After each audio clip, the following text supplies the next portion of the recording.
तो जब भी आप प्रीमियर प्रो को ओपन करते हैं तो सबसे पहले आप इस होम स्क्रीन पर आते हैं। यहाँ पर आपको सबसे पहले दो बटन्स दिखते हैं, यहाँ पर होम दिखता है और यहाँ दो बटन्स दिखते हैं। अगर आपने नया प्रोजेक्ट क्रिएट करना है, शुरुआत से करना है, तो आप इस पर क्लिक कर सकते हैं।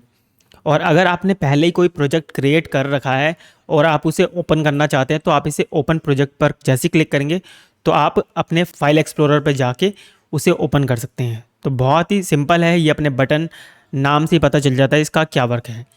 इसके साथ साथ आप यहाँ पर एक और चीज़ देख सकते हैं, यहाँ पर रीसेंट, मतलब यहाँ पर बहुत सारे रीसेंट प्रोजेक्ट होंगे जिनमें आपने काम किया होगा, वो आपको यहाँ पर दिखने लग जाएंगे। अभी मैंने इसका कोई नाम नहीं दिया था इसलिए अनटाइटल्ड दिख रहा है। तो अगर आप कोई नाम देंगे प्रोजेक्ट का तो वहाँ पर आपको नाम दिखेगा।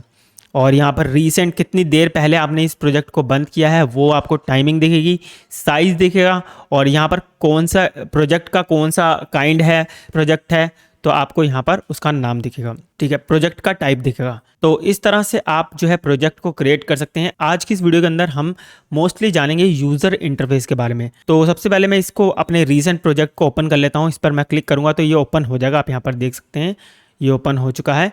अभी हम प्रोजेक्ट नहीं बनाएंगे, अभी मैं सिर्फ आपको इंटरफेस के बारे में बताऊँगा, जो कि अगर आपको किसी सॉफ्टवेयर को अच्छे से सीखना है तो सबसे पहले उसके इंटरफेस को जानना बहुत ज़्यादा ज़रूरी होता है। तो हम उसे अभी जानेंगे। तो सबसे पहले हम जानते हैं, ये ऊपर आपको मेन्यूज़ दिखेंगे, ये आपको हर सॉफ्टवेयर के अंदर दिखते हैं।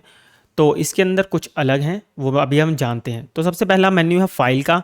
यहाँ पर से आप न्यू प्रोजेक्ट बना सकते हैं, सीक्वेंस बना सकते हैं, बहुत सारे नए काम कर सकते हैं।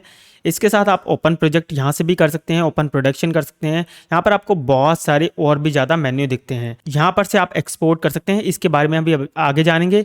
यहाँ से हम प्रोजेक्ट की सेटिंग्स को चेंज कर सकते हैं। ठीक है, इसके बाद अगला मेन्यू आता है एडिट का। यहाँ पर से आप अंडू रीडू कर सकते हैं, कट कॉपी कर सकते हैं, और यहाँ पर कीबोर्ड शॉर्टकट भी आपको मिल जाता है। अगर आप अपने कीबोर्ड शॉर्टकट को बदलना चाहते हैं आप यहाँ पर से बदल सकते हैं। प्रीफ्रेंस आपको यहाँ पर दिखती है, जो मेन प्रीमियर प्रो की सेटिंग्स होती है आप यहाँ पर से चेंज कर सकते हैं, अलग अलग तरीके से इसे कंट्रोल कर सकते हैं।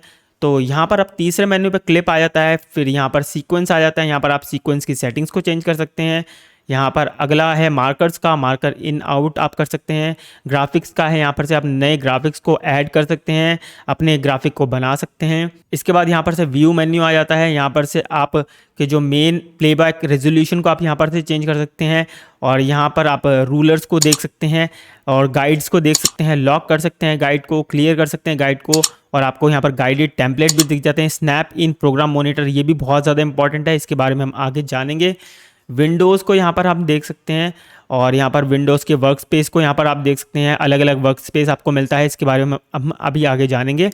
यहाँ पर आपको बहुत सारे पैनल्स मिल जाते हैं, यहाँ पर से आप इनेबल और डिसेबल कर सकते हैं, इसके बारे में भी हम आगे जानेंगे। हेल्प है यहाँ पर, और यहाँ पर आपको एक और चीज़ दिख रही होगी, ये होम का बटन है। अब ये नाम से ही जाहिर है, जैसे हम इस पर क्लिक करेंगे आप उसी मेन्यू पर आ जाएंगे जहाँ पर हम पहले थे। तो इसको हम क्लोज़ कर देते हैं। अगर आप यहाँ पर बाई चांस आ जाए तो आप यहाँ पर से क्लोज़ कर सकते हैं इसे। ठीक है, यहाँ पर आपको अलग अलग यहाँ पर पैनल्स मिल जाते हैं, अभी हम इन सब के बारे में अच्छे से जानेंगे। अब हम जानते हैं ये जो पेजेस आपको दिख रहे हैं इसे पेजेस कहते हैं, आप पैनल्स भी कह सकते हैं इसे। तो यहाँ पर अलग अलग पैनल्स आपको मिल जाते हैं, वर्क स्पेसिस मिल जाते हैं।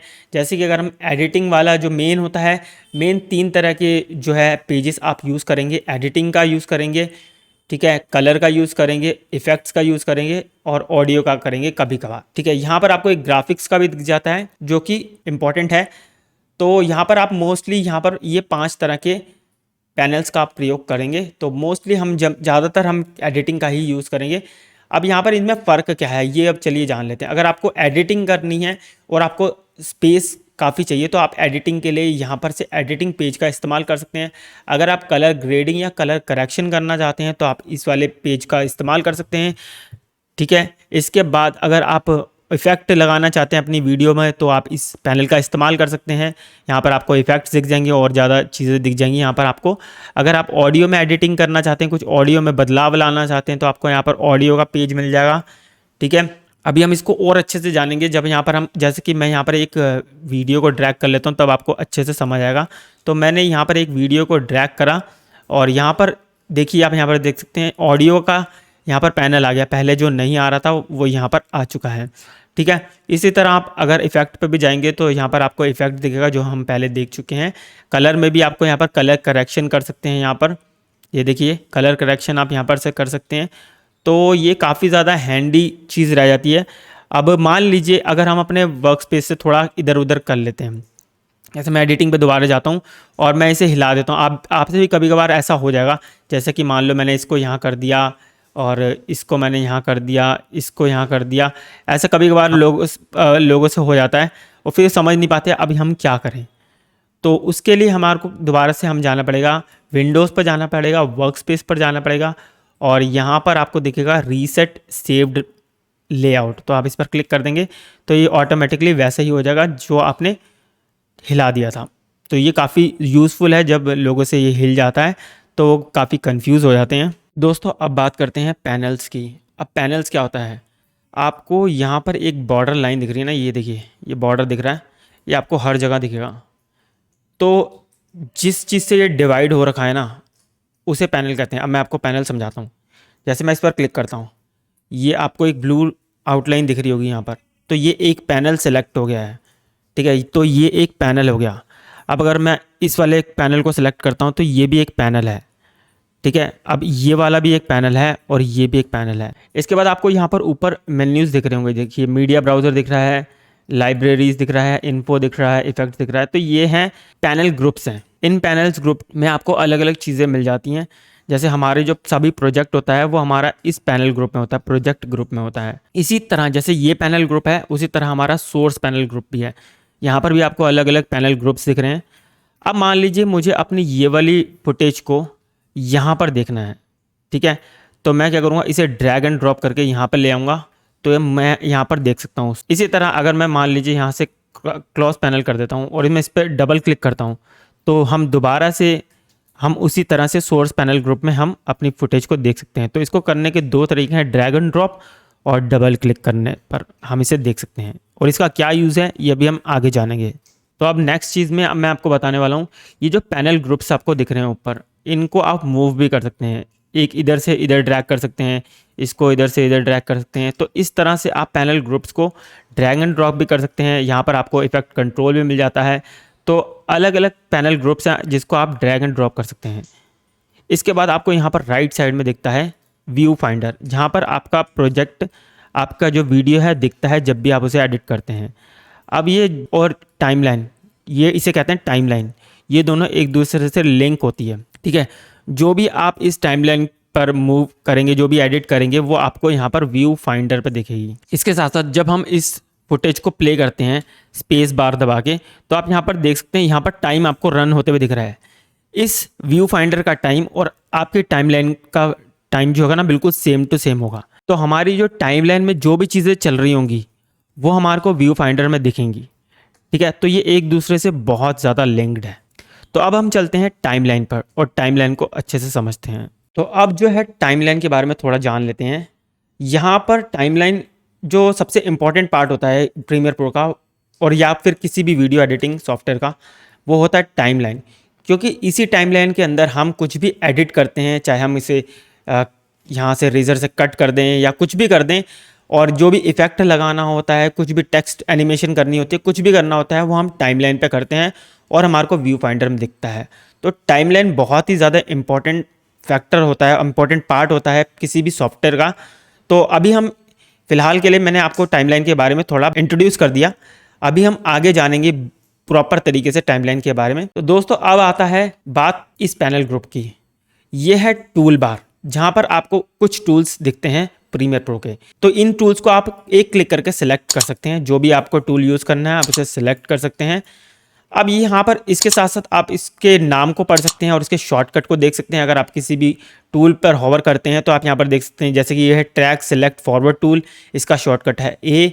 इसी तरह से आपको बहुत सारे टूल्स दिख जाते हैं और उनके नाम और शॉर्टकट दिख जाते हैं। इसके साथ साथ आपको यहाँ पर एक छोटा सा एरो दिख रहा होगा। तो जिस भी टूल के साथ आपको एरो दिख रहा है, ये एक टूल नहीं है, ये टूल ग्रुप है। तो टूल ग्रुप कैसे पता चलेगा? अगर आप इस टूल को क्लिक करके होल्ड करेंगे तो यहाँ पर आपको दो टूल्स दिख जाएंगे, track select forward, track select backward tool. तो इसके शॉर्टकट भी आपको यहाँ पर दिख जाएंगे। तो जितने भी आपको यहाँ पर एरो दिख रहे हैं तो ये है टूल ग्रुप्स। इसके बाद अब हम चलते हैं ये वाले पैनल को समझते हैं। तो ये जो पैनल है इसे कहते हैं साउंड पैनल। इससे क्या पता चलता है कि आपकी वीडियो के अंदर कोई साउंड है या नहीं। जैसे कि मैं इसको प्ले करता हूँ तो इस वीडियो के अंदर कोई भी साउंड नहीं है। आप यहाँ पर देखेंगे कुछ भी आपको सुनाई नहीं देगा या कुछ भी मूवमेंट नहीं दिखेगी। तो इस वीडियो के अंदर कोई साउंड नहीं है। जब भी कोई साउंड होगी तो यहाँ पर ये ग्रीन से इंडिकेट करेगा। इसके साथ साथ यहाँ पर से आप जान सकते हैं कि आपकी साउंड पीक तो नहीं कर रही है, यानी डिस्टॉर्ट नहीं हो रही है, इसका मतलब है ख़राब तो नहीं हो रही है।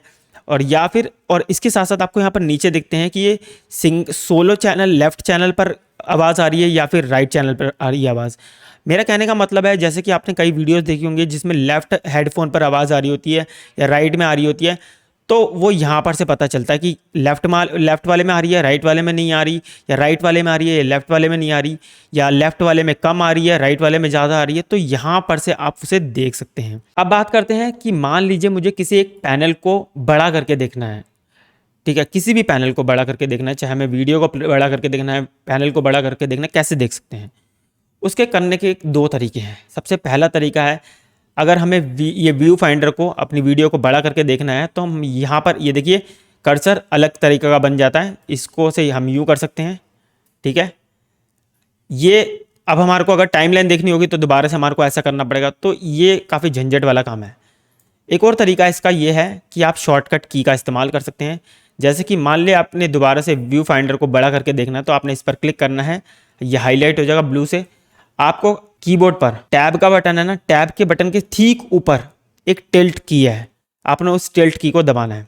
जैसे आप उसे दबाएंगे तो आप व्यू फाइंडर को फुल करके देख सकते हैं। इसी तरह आप दोबारा दबाएंगे उसे तो वो छोटा हो जाएगा। अब अगर आप टाइमलाइन को बड़ा करके देखना चाहते हो तो टाइमलाइन को क्लिक करिए और टिल्ट के बटन को दोबारा दबाइए तो ये टाइमलाइन बढ़ जाएगी। इसी तरह से आप किसी भी पैनल को बड़ा करके देख सकते हैं, ठीक है। अब मान लीजिए कि आपको अपनी खाली वीडियो को फुल स्क्रीन पे देखना है, तो आपको क्या करना पड़ेगा, अपने कीबोर्ड पर कंट्रोल के बटन को होल्ड रखना है और टिल्ट के बटन को, जो मैंने अभी बताया था आपको टैब से ऊपर है, उसको एक बार ही दबाना है तो ये फुल स्क्रीन में आपकी वीडियो दिखेगी। तो इस तरह से आप इस फुल स्क्रीन का यूज़ कर सकते हैं। अब एक और टिप आती है, जैसे कि मान लीजिए यहाँ पर आपको बहुत सारे पैनल्स दिख रहे हैं, बहुत सारे ग्रुप्स दिख रहे हैं। तो मान लीजिए जैसे कि हमें लर्निंग वाले को क्लोज़ करना है तो पहले लर्निंग वाले को सिलेक्ट करिए, तो यहाँ पर आपका लर्न वाला आ जाएगा लर्न करने के लिए। तो आप इसको यहाँ पर क्लिक करिए और इसे क्लोज़ कर दीजिए तो ये हट जाएगा यहाँ पर से। तो अब मान लीजिए हमने अपने लर्न पैनल को क्लोज़ कर दिया है, अब मैं उसे दोबारा से लाना चाहता हूँ, तो कैसे ला सकते हैं? उसके लिए आपको दोबारा से विंडोज़ पर जाना पड़ेगा। यहाँ पर आपको दिखेगा लर्न, आपने इस पर क्लिक करना है तो वो दोबारा से आ जाएगा। इसके बाद मान लीजिए कि अगर आपके पास 2 मॉनिटर हैं, मतलब एक मॉनिटर पे आप एडिट कर सकते हैं और दूसरे मॉनिटर पे आप कुछ और करना चाहते हैं, तो उसके लिए आपको क्या करना पड़ेगा, आपको यहाँ पर ऑप्शन मिलता है एक अनडॉक पैनल का, ठीक है। एक क्लोज पैनल हम देख चुके हैं, अनडॉक पैनल पर जब आप इस पर क्लिक करेंगे तो आप यहाँ पर देख सकते हैं ये सेपरेट हो चुका है। अब इसे आप दूसरे मॉनिटर पर लेकर के जा सकते हैं और उसे एडजस्ट कर सकते हैं। अब मान लीजिए कि मुझे इसको दोबारा से वहीं पर रीसेट करना है, दोबारा से वहीं लगाना है, तो उसे करने के लिए आपको यहाँ पर ये देखिए, अभी हमारा कर्सर देखिए ऐसा है। अब मैं इसे नीचे लेके जाऊँगा तो ये कर्सर चेंज हो गया है, देख रहे हो। तो इसको मैं यहाँ पर से सिलेक्ट करूँगा और इसको दोबारा से देखिए अब पीछे क्या हो रहा है, कहाँ पर मुझे इसको रखना है, ये आ रहा है। तो मैं इसको यहाँ पर लेफ़्ट साइड में रख दूँगा बिल्कुल। तो आप यहाँ पर देख सकते हैं दोबारा से वहीं पर आ चुका है। इसके बाद हम इसको दोबारा से क्लोज़ भी कर सकते हैं, यहाँ पर से आप जाइए इसे क्लोज़ कर दीजिए। लेकिन अब यहाँ पर देख सकते हैं जैसे कि मैंने आपको पहले दिखाया था कि हमारा सारा सिस्टम हिल चुका है ये सारा, और हम इसको दोबारा से रीसेट करना चाहते हैं। तो रीसेट करना बहुत ही आसान है, आपको जाना है विंडोज़ पर और वर्क स्पेस पर जाना है और यहाँ पर रीसेट टू सेव्ड लेआउट पर आपने क्लिक कर देना है, तो ये दोबारा से वैसा हो जाएगा, ठीक है। इसके बाद आप यहाँ पर से क्लोज़ कर सकते हैं और इसको यहाँ पर से रीसेट, यहाँ पर से एडजस्ट कर सकते हैं बिल्कुल ग्रिड के हिसाब से, ठीक है। अब ये बिल्कुल सेम टू सेम वैसा हो गया जैसा हमने छोड़ा था।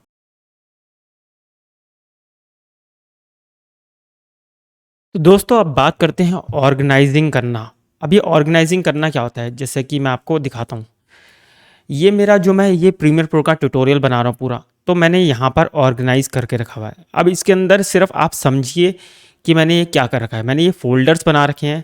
अब इसके अंदर क्या है, ये हमारे एडोब प्रीमियर प्रो के जो मैं प्रोजेक्ट को सेव करूँगा, जो भी प्रोजेक्ट होगा उसे सेव करूँगा, वो ऑटोमेटिकली यहाँ पर सेव होगा, इसके अलावा कहीं नहीं जाएगा। इसके बाद यहाँ पर जितने भी मेरी ऑडियो फाइल होंगी, जितने भी मैं रिकॉर्ड करूँगा ऑडियो अपनी, वो मैं यहाँ पर सेव करूँगा। और जितना भी मैं एक्सपोर्ट करता रहूँगा, क्लिप बाय क्लिप जो भी एक्सपोर्ट करता रहूँगा वो यहाँ पर रखूँगा, ठीक है। और जो भी मेरी इमेज की फाइल होगी, जो भी मैं ग्राफिक्स इस्तेमाल करूँगा इमेज के रूप में, तो वो मैं यहाँ पर सेव करूँगा। अभी यहाँ पर आप देख सकते हैं मेरी एक जो है एक्सपोर्ट वाली फ़ाइल यहाँ पर है, तो मैं इसको यहाँ पर से हटा दूँगा और इसको मैं यहाँ पर रख दूँगा, ठीक है। अब मैं म्यूज़िक, जो भी म्यूज़िक यूज़ करूँगा वो यहाँ पर होगा, जो भी मेरी स्क्रिप्ट होगी फाइल की, जो भी प्रोजेक्ट की स्क्रिप्ट होगी, जो भी वीडियो की स्क्रिप्ट होगी वो यहाँ पर होगी, और जो भी मेरी मेन वीडियोज़ होंगी वो यहाँ पर होंगी, ठीक है। अब इसका बेनिफिट क्या होता है, जब मान लीजिए आप कोई छोटी वीडियो बना रहे हैं तब तो कोई दिक्कत नहीं है, मगर आप ये आदत डालेंगे अगर आप ऑर्गेनाइज़ करने की, आप अपनी ऑडियो फाइल एक जगह पर रखेंगे, एक्सपोर्ट फाइल एक जगह पर रखेंगे, इमेजेस एक जगह पर रखेंगे, म्यूज़िक को एक जगह पर रखेंगे, तो आपको कोई प्रॉब्लम नहीं आएगी, क्योंकि यहाँ पर बहुत सारी फाइल्स हो जाती कई बारी, और बहुत सारा कन्फ्यूज़न हो जाता है कि कौन सी फाइल मैंने वीडियो डाली है यहाँ पर, कौन सी नहीं है। अगर आप ऑर्गेनाइज करते हुए चलेंगे तो फिर आपको कोई परेशानी नहीं आएगी और आपका प्रोजेक्ट भी बड़ा स्मूथली बनेगा। अगर मान लीजिए आप अपने क्लाइंट के लिए काम करते हैं और अपने क्लाइंट को फाइल सेंड करते हैं, तो आपको आपका क्लाइंट भी ना आपका वर्क आराम से समझ पाएगा कि हाँ आपने कौन सी फाइल कहाँ कहाँ पर रखी है। और मान लीजिए अगर आप अपनी ग्रुप में वीडियो को रिकॉर्ड एडिट करते हैं, मान लीजिए आपकी टीम है और टीम में एडिट करते हैं, तो आप अपनी टीम के साथ भी आप अपने प्रोजेक्ट को शेयर कर सकते हैं और वो ऑटोमेटिकली समझ जाएंगे कि कौन सी फाइल कहाँ पर है।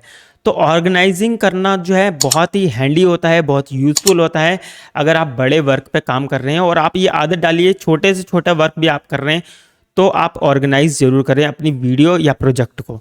अब मैं आपको दिखाता हूँ, जैसे मान लीजिए मैं वीडियो के फोल्डर को ओपन करता हूँ। अब यहाँ पर आपको दिखेगा 3 फोल्डर यहाँ बन रखे हैं। अब यहाँ पर आप देख के समझ सकते हैं कि यहाँ पर क्या हो सकता है। यहाँ पर जितनी भी डांस की वीडियो होंगी वो यहाँ पर होंगी, जितनी भी ड्रोन की वीडियो होंगी वो यहाँ पर होगी, और जितनी भी वर्टिकल वीडियोस होंगी वो यहाँ पर होगी, और जितनी भी रैंडम वीडियो होंगी वो मैं यहाँ पर रख दूँगा। अब मान लीजिए अभी मैं यहाँ पर डांस वीडियो डालता हूँ, जैसे कि ये डांस की वीडियो है, मैं इसे कट करता हूँ, बैक जाता हूँ और यहाँ पर डांस की वीडियो यहाँ पर डाल देता हूँ। अब मुझे डालनी है, अब मुझे यहाँ पर ड्रोन की फुटेज डालनी है, तो मैं यहाँ पर ड्रोन की फुटेज ले लूँगा और इसे बैक करूँगा और मैं यहाँ पर ड्रोन की फुटेज डाल दूँगा। अब मुझे डालनी है यहाँ पर वर्टिकल वीडियो, तो मैं यहाँ वर्टिकल करूँगा और यहाँ बैक जाऊँगा और यहाँ पर वर्टिकल वीडियो डाल दूँगा। इसी तरह से आप ऑर्गेनाइज़ कर सकते हैं वीडियोज़ को, ठीक है, और ऑडियो को भी, और हर चीज़ को ऑर्गेनाइज़ कर सकते हैं। इससे आपको बहुत आसानी होती है, तो ये ज़रूर करें। इसके साथ साथ आप ऑर्गेनाइज़ एक और तरीके से कर सकते हैं। मान लीजिए अगर वीडियोस में आप अलग अलग कैमरे से शॉट लेते हैं, ठीक है, अब आप यहाँ पर कर सकते हैं, जैसे कि हम मान लें यहाँ पर हमने एक डाल देते हैं सोनी के कैमरे से, कैमरा की फुटेज है, यहाँ पर हम सोनी के कैमरा की फुटेज डाल सकते हैं। अगर हमारे पास कैनन का कैमरा भी है तो यहाँ पर कैनन के कैमरा की फुटेज डाल सकते हैं। इससे आपको पता होगा कि कौन कौन से कैमरे की फुटेज कौन कौन सी है, ठीक है। इसके अलावा आप यहाँ पर कर सकते हैं ए रोल अलग कर सकते हैं, ठीक है, और इसके अलावा आप बी रोल कर सकते हैं अलग। इसके अलावा आप क्या कर सकते हैं 24 FPS की वीडियो अलग कर सकते हैं, ठीक है, और एक और कर सकते हैं 60 FPS की कर सकते हैं अलग। तो आप ऐसे ऑर्गेनाइज करेंगे तो बहुत यूज़फुल रहेगा, आपको समझ आएगा और आपके क्लाइंट को भी समझ आएगा कि वर्क कितना आपने क्लीन कर रखा है। तो जब हम बचपन में हम बुक्स पढ़ते थे, कॉपीज़ में हमारे पास इंडेक्स पेज होता था, तो हम इंडेक्स में देख के बता देते थे कि कौन से चैप्टर कहाँ पर है। तो वही चीज़ होता है हमारा ये ऑर्गेनाइज करना, ठीक है, ये बहुत यूज़फुल रहता है। तो चलिए अब हम प्रोजेक्ट बनाते हैं। तो मैं यहाँ पर न्यू पर क्लिक करता हूँ। तो सबसे पहले हम होम पर चलते हैं, ठीक है। यहाँ पर हमारे को दिख रहा है न्यू प्रोजेक्ट, तो मैं इस न्यू प्रोजेक्ट वाले बटन पर क्लिक कर देता हूँ। इसके बाद आपको यहाँ पर ये वाली विंडो दिखती है, ठीक है। अब इसे ध्यान से देखिए, यहाँ पर आप अपने प्रोजेक्ट का नाम दे सकते हैं। तो प्रोजेक्ट का नाम ज़रूर दीजिए, तो प्रोजेक्ट का नाम देना बहुत ज़्यादा इंपॉर्टेंट होता है, तो इसे प्रोजेक्ट का नाम दीजिए। यहाँ पर आपका जो है लोकेशन होती है, जहाँ पर भी आप अपनी फ़ाइल को सेव करना चाहते हैं, प्रोजेक्ट को सेव करना चाहते हैं, वो यहाँ पर आपको लोकेशन दिख जाती है। तो इसके अलावा आप यहाँ पर से ब्राउज़ करके उसकी लोकेशन को चेंज कर सकते हैं। जहाँ पर भी जोन सी भी ड्राइव में आपने प्रोजेक्ट को सेव करना है आप वहाँ पर कर सकते हैं, फ़ोल्डर बना सकते हैं और उसे सेलेक्ट कर सकते हैं। तो ये बहुत ज़्यादा इम्पॉर्टेंट है। इसके अलावा वीडियो रेंडर, ये भी बहुत इम्पॉर्टेंट है। अगर आप, ये डिपेंड करता है आपके कंप्यूटर पे, आपके सिस्टम पे, आपके लैपटॉप पर, ग्राफिक कार्ड पर। अगर आपके सिस्टम में ग्राफिक कार्ड है तो ये सेटिंग आपको ज़रूर दिखेगी।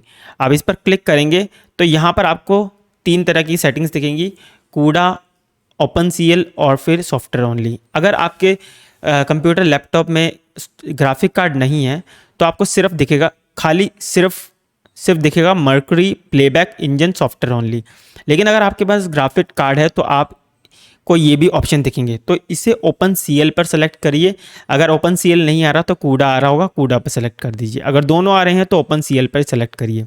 इसके अलावा अगर आपने अपने ग्राफिक कार्ड ड्राइवर को अपडेट नहीं करा है, ड्राइवर अपडेट नहीं करे हैं, तो उसे ड्राइवर को अपडेट ज़रूर करिए, नहीं तो एरर बहुत आएंगे। तो पहले आप चेक करिए कि आपका ग्राफिक कार्ड अपडेट है कि नहीं है, ठीक है। इसके अलावा यहाँ पर आपको वीडियो में टाइम कोड दिखता है, फीट प्लस फ्रेम 16 mm दिखता है, 35 mm दिखता है और फ्रेम्स दिखता है। इसे आप टाइम कोड पर ही रहने दीजिए, क्योंकि ये जो है पुराने फॉर्मेट्स हैं, आप टाइम कोड पर ही रहने दीजिए। क्योंकि हम मोस्टली यूट्यूब या सोशल मीडिया पर अपने वीडियो को अपलोड करते हैं तो टाइम कोड ही बेस्ट रहता है। ऑडियो पर देखें तो यहाँ पर ऑडियो सैंपल्स और मिली सेकेंड्स रहता है, आप ऑडियो सैंपल पर ही रहने दीजिए। यहाँ पर आपको कैप्चर दिख रहा है, कैप्चर फॉर्मेट DV और HDV, आप HDV पर क्लिक करिए।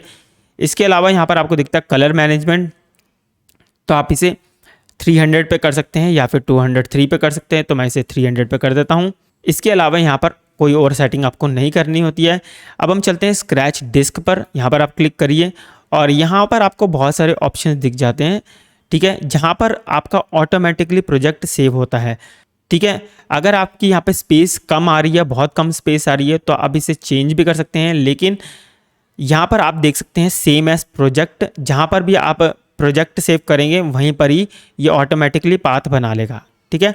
तो ज़्यादातर इसे चेंज करने की ज़रूरत नहीं पड़ती, लेकिन अगर आप जो है स्पेस आपका कम आ रहा है तो इसे चेंज ज़रूर करिए। अगर स्पेस इनफ है तो आप इसे चेंज मत करिए, ठीक है।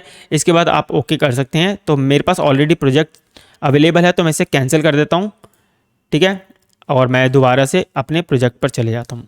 इसके अलावा अगर आपने प्रोजेक्ट बना लिया है और फिर आप प्रोजेक्ट की सेटिंग को बदलना चाहते हैं तो आप फाइल पर जाइए, प्रोजेक्ट सेटिंग पर जाइए और यहाँ पर जनरल पर जाइए। यहाँ पर से आप प्रोजेक्ट की सेटिंग्स को बदल सकते हैं। तो जो भी आपने अगर सेटिंग्स को बदलना है आप यहाँ पर से बदल सकते हैं। तो मैं यहाँ 300 कर देता हूँ और ओके कर देता हूँ। इसी तरह से आप भी प्रोजेक्ट को बदल सकते हैं, सेटिंग्स को बदल सकते हैं। तो चलिए अब आगे बढ़ते हैं। अभी आपको याद है कि मैंने अपनी जो फाइल को ऑर्गेनाइज करके रखा था, ठीक है, और यहाँ पर हमारा है प्रोजेक्ट विंडो, जहाँ पर जितनी भी हम फाइल को अपने यूज़ करेंगे अपने प्रोजेक्ट में वो हम यहाँ पर डालेंगे। यहाँ पर आप देख सकते हैं लिखा हुआ इंपोर्ट मीडिया टू स्टार्ट, यानी कि यहाँ पर हम कोई भी फाइल को हम यहाँ पर डालेंगे तो वो यहाँ पर हमारे प्रोजेक्ट में आ जाएगी, यहाँ पर आप देख सकते हैं। लेकिन अगर हम यही फाइल को अपने यहाँ पर डालेंगे तो ये सीक्वेंस बन जाएगी। तो मैं सीक्वेंस अभी बनाना नहीं चाहता हूँ, अभी हमने ये डाल दिया है तो हमारी एक फ़ाइल बन चुकी है। इसके अलावा आप यहाँ पर एक काम और कर सकते हैं, जैसे कि आप यहाँ पर देख रहे हैं, यहाँ पर है एक न्यू बिन का एक आइकन आ रहा है।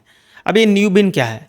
न्यू बिन का मतलब है कोई फोल्डर को क्रिएट करना। जैसे हमने यहाँ पर फोल्डर क्रिएट करे थे वैसे ही प्रीमियर प्रो के अंदर फोल्डर को क्रिएट करना चाहते हैं तो आप यहाँ पर न्यू बिन वाले बटन पर आप क्लिक करेंगे तो यहाँ पर एक फ़ोल्डर बन जाएगा।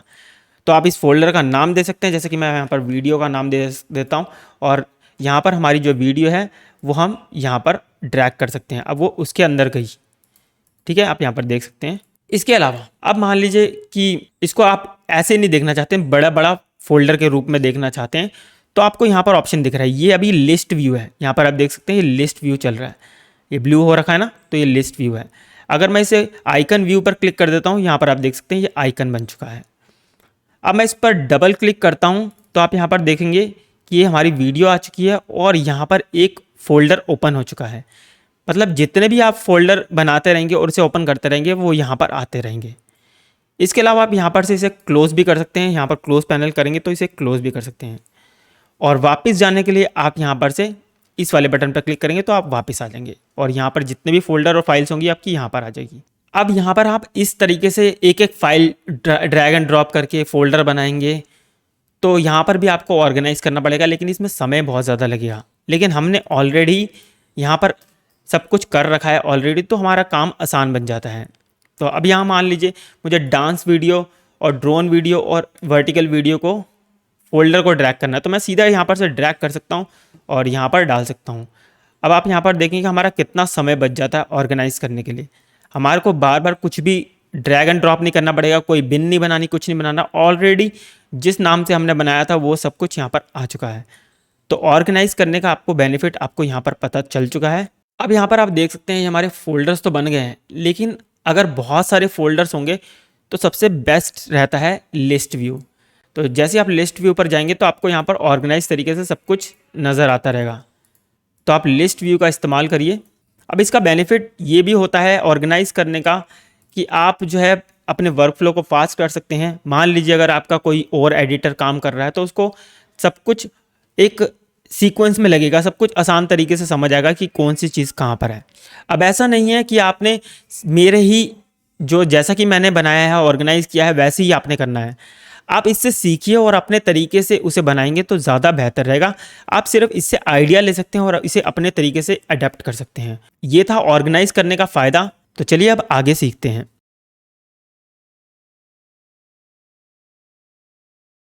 दोस्तों अब आ गए हैं हम वीडियो के मोस्ट इंपॉर्टेंट पार्ट पर, जिसे कहते हैं सीक्वेंस और टाइमलाइन की अगर हम बात करते हैं।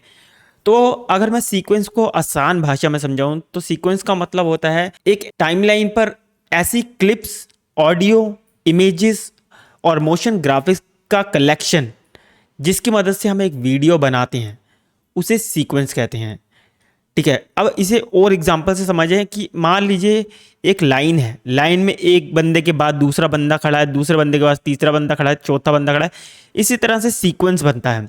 एक क्लिप के पास दूसरी क्लिप आती है, तीसरी क्लिप आती है, चौथी क्लिप आती है, पांचवी क्लिप आती है, इफेक्ट आते हैं, इमेजेस आती हैं, ट्रांजिशन आते हैं, ऑडियो आती है। ठीक है, और उसमें साउंड इफेक्ट्स आते हैं। ये सब चीज़ें मिलकर एक वीडियो बनाती है ना। तो सीक्वेंस का मतलब यही होता है, एक के बाद एक के बाद एक के बाद एक। तो इसे सीक्वेंस कहते हैं। तो सीक्वेंस कैसे बनाते हैं चलिए वो जान लेते हैं। सबसे पहले आप इस फाइल पर जाएंगे, यहाँ पर न्यू पर आप हवर करेंगे तो यहाँ पर आपको ऑप्शन मिल जाता है प्रोजेक्ट नया बनाने का, प्रोजेक्ट नया बनाने का, प्रोडक्शन नया बनाने का या सीक्वेंस नया बनाने का। तो हम सीक्वेंस जानने वाले हैं, तो सीक्वेंस यहाँ से हम बना सकते हैं नया, या फिर इसका शॉर्टकट है Ctrl+N। आप Ctrl+N दबाएंगे तो नया सीक्वेंस बन जाएगा, या फिर आप इस पर क्लिक करेंगे तो यहाँ पर आपको एक न्यू सीक्वेंस की एक सेटिंग्स का बॉक्स खुल जाएगा। ठीक है, यहाँ पर आप प्रीसेट इस्तेमाल कर सकते हैं। जो भी आप कैमरे से शॉट ले रहे हैं, मान लीजिए आपके पास एरे का कैमरा है या फिर कोई कैनन का कैमरा है, यहाँ पर रेड कैमरा है, प्रोरेस कैमरा है, जो भी आप कैमरा है आपके पास, इसके अंदर ऑलरेडी इसके प्रीसेट अवेलेबल हैं। अगर आपको नहीं पता आपके पास कौन सा कैमरा है, आप 1080 में वीडियो को बनाना चाहते हैं तो आप यहाँ पर से डिजिटल एसआर यानी कि DSLR, इसमें से 1080p का ले सकते हैं। आपके पास प्रीसेट आ जाएगा 24 FPS का, 25 FPS का, 30 FPS का। इस तरह बहुत सारे प्रीसेट इसके अंदर अवेलेबल होते हैं। इसके अलावा आप सेटिंग्स करके मैनुअली, आपको सब कुछ पता है अपने कैमरे के बारे में कि कौन सा फ्रेम रेट पर है, किस एडिटिंग मोड पर आप करना चाहते हैं, किस ऑडियो सैंपल रेट को इस्तेमाल करना चाहते हैं, तो आप यहाँ पर से मैनुअली डाल सकते हैं। आपको बहुत सारे ऑप्शंस मिल जाते हैं। ठीक है, यहाँ पर भी आपको कैमरे का मिल जाएगा कि कौन सा कैमरा आप यूज़ कर रहे हैं, कैनन का कर रहे हैं, सोनी का कर रहे हैं। ठीक है, एरी सिनेमा कैमरा कर रहे हैं, रेड कैमरा कर रहे हैं, सब कुछ इसके अंदर अवेलेबल होता है। ठीक है, यहाँ पर से आप फ्रेम रेट को सेलेक्ट कर सकते हैं, टाइम बेस फ्रेम रेट को सेलेक्ट कर सकते हैं, आप फ्रेम साइज़ को सेलेक्ट कर सकते हैं। बहुत सारे आपको यहाँ पर ऑप्शंस मिल जाते हैं। ठीक है, इसके लिए आपको मैनुअली समझ होनी चाहिए कि आप किस कैमरे से कौन से रेजोल्यूशन में शॉट कर रहे हैं। इसके अलावा यहाँ पर ट्रैक्स का ऑप्शन मिल जाता है, आप कितने ट्रैक को ऐड करना चाहते हैं। ऑडियो यहाँ पर आप देखेंगे ऑडियो 1 है, ऑडियो 2 है, ऑडियो 3 है, ट्रैक्स है। आप यहाँ पर से और भी ऑडियो को ऐड कर सकते हैं, ट्रैक्स को यहाँ पर से। ठीक है, यहाँ पर ट्रैक टाइप को आप चेंज कर सकते हैं, 5.1 पे कर सकते हैं, मोनो कर सकते हैं, स्टीरियो कर सकते हैं। इसके अलावा यहाँ पर आप मास्टर ऑडियो को भी चेंज कर सकते हैं कि ठीक है। इसके अलावा आप लोड फॉर्म, जो भी सीक्वेंस में सेटिंग्स है उसमें से आप कर सकते हैं। ठीक है, यहाँ पर से वीडियो ट्रैक्स को आप ज़्यादा बढ़ा सकते हैं, जैसे वीडियो 1, वीडियो 2 और वीडियो 3 है। यहाँ पर से अगर हम ज़्यादा बढ़ाएंगे तो और भी ज़्यादा आ जाएंगे। ठीक है, तो यहाँ पर से आप बढ़ा सकते हैं वीडियो ट्रैक्स को। इसके बाद लास्ट में आता है VR वीडियो, यानी कि VR जो वर्चुअल रियलिटी होते हैं बॉक्सेस, तो उनके लिए वीडियो बनाने के लिए ये प्रीसेट हैं, सेटिंग्स हैं यहाँ पर। ठीक है, लेकिन हम चलते हैं सीक्वेंस प्रीसेट। अब हमें नहीं पता कि हमारे को कौन सा, बस हमारे को पता है DSLR में हमारे को 1080 पिक्सल में बनानी है 24 FPS में बनानी, तो हमारे पास ऑलरेडी DSLR का है, 1080 पिक्सल में बनानी है हमारे को, 24 FPS में बनानी है। इस पर हम क्लिक करेंगे और इसे ओके कर देंगे। इसके अलावा आप यहाँ पे सीक्वेंस का नाम दे सकते हैं, जैसे कि मैं नाम दे देता हूँ प्रीमियर प्रो ट्यूटोरियल दे देते हैं। अब यहाँ पर मैं इसे ओके करता हूँ। अब आप यहाँ पर देखना, हमारे इस प्रोजेक्ट के अंदर, ये हमारा एक ही प्रोजेक्ट है जो हमने बनाया था, इस प्रोजेक्ट के अंदर 2 सीक्वेंस आ रहे हैं, एक ये सीक्वेंस आ रहा है और एक ये सीक्वेंस आ रहा है। आप जितने मर्जी सीक्वेंस क्रिएट कर सकते हैं, यहाँ पर जितने आप चाहें उतने सीक्वेंस को आप यहाँ पर से क्रिएट कर सकते हैं। अब इसके अलावा आप यहाँ पर से अपने सीक्वेंस को स्विच कर सकते हैं, यहाँ पर से कोई भी सीक्वेंस को आप यहाँ पर से स्विच कर सकते हैं। आप एक चीज़ और नोटिस करें कि हर सीक्वेंस की अपनी अलग से टाइमलाइन है। अब इसे कहते हैं टाइमलाइन, ठीक है, ये है टाइमलाइन। यहाँ पर आप देख रहे हैं टाइम है और यहाँ ये है आपकी टाइमलाइन, ठीक है, और ये हर सीक्वेंस की एक होगी। इसके अलावा अगर आप सीक्वेंस की सेटिंग्स को अपने तरीके से एडजस्ट करना चाहते हैं तो आपको यहाँ पर 3 लाइंस दिख रही हैं, आप इस पर क्लिक करके इसकी सेटिंग्स को एडजस्ट कर सकते हैं, यहाँ पर से क्लोज कर सकते हैं, अनडॉक कर सकते हैं और भी बहुत सारी सेटिंग्स आप यहाँ पर से चेक कर सकते हैं। ऐसे ही हर सीक्वेंस में ये आपको सेटिंग्स मिल जाती हैं। तो अब जानते हैं, मान लीजिए कि आप अपने सीक्वेंस को, कोई एक सीक्वेंस को क्लोज कर देते हैं, जैसे मान लीजिए मैं इसको क्लोज कर देता हूँ। अब इसको दोबारा से लाएंगे कैसे, ठीक है। अब इसे दोबारा से लाने के लिए आपको यहाँ पर एक चीज़ दिखेगी, देखिए ये है सीक्वेंस की सेटिंग, मतलब सीक्वेंस का आइकन आपको यहाँ पर दिखेगा, ठीक है। यहाँ पर आप देख रहे हैं ये है वीडियो का आइकन, सीक्वेंस का आइकन ऐसा होता है।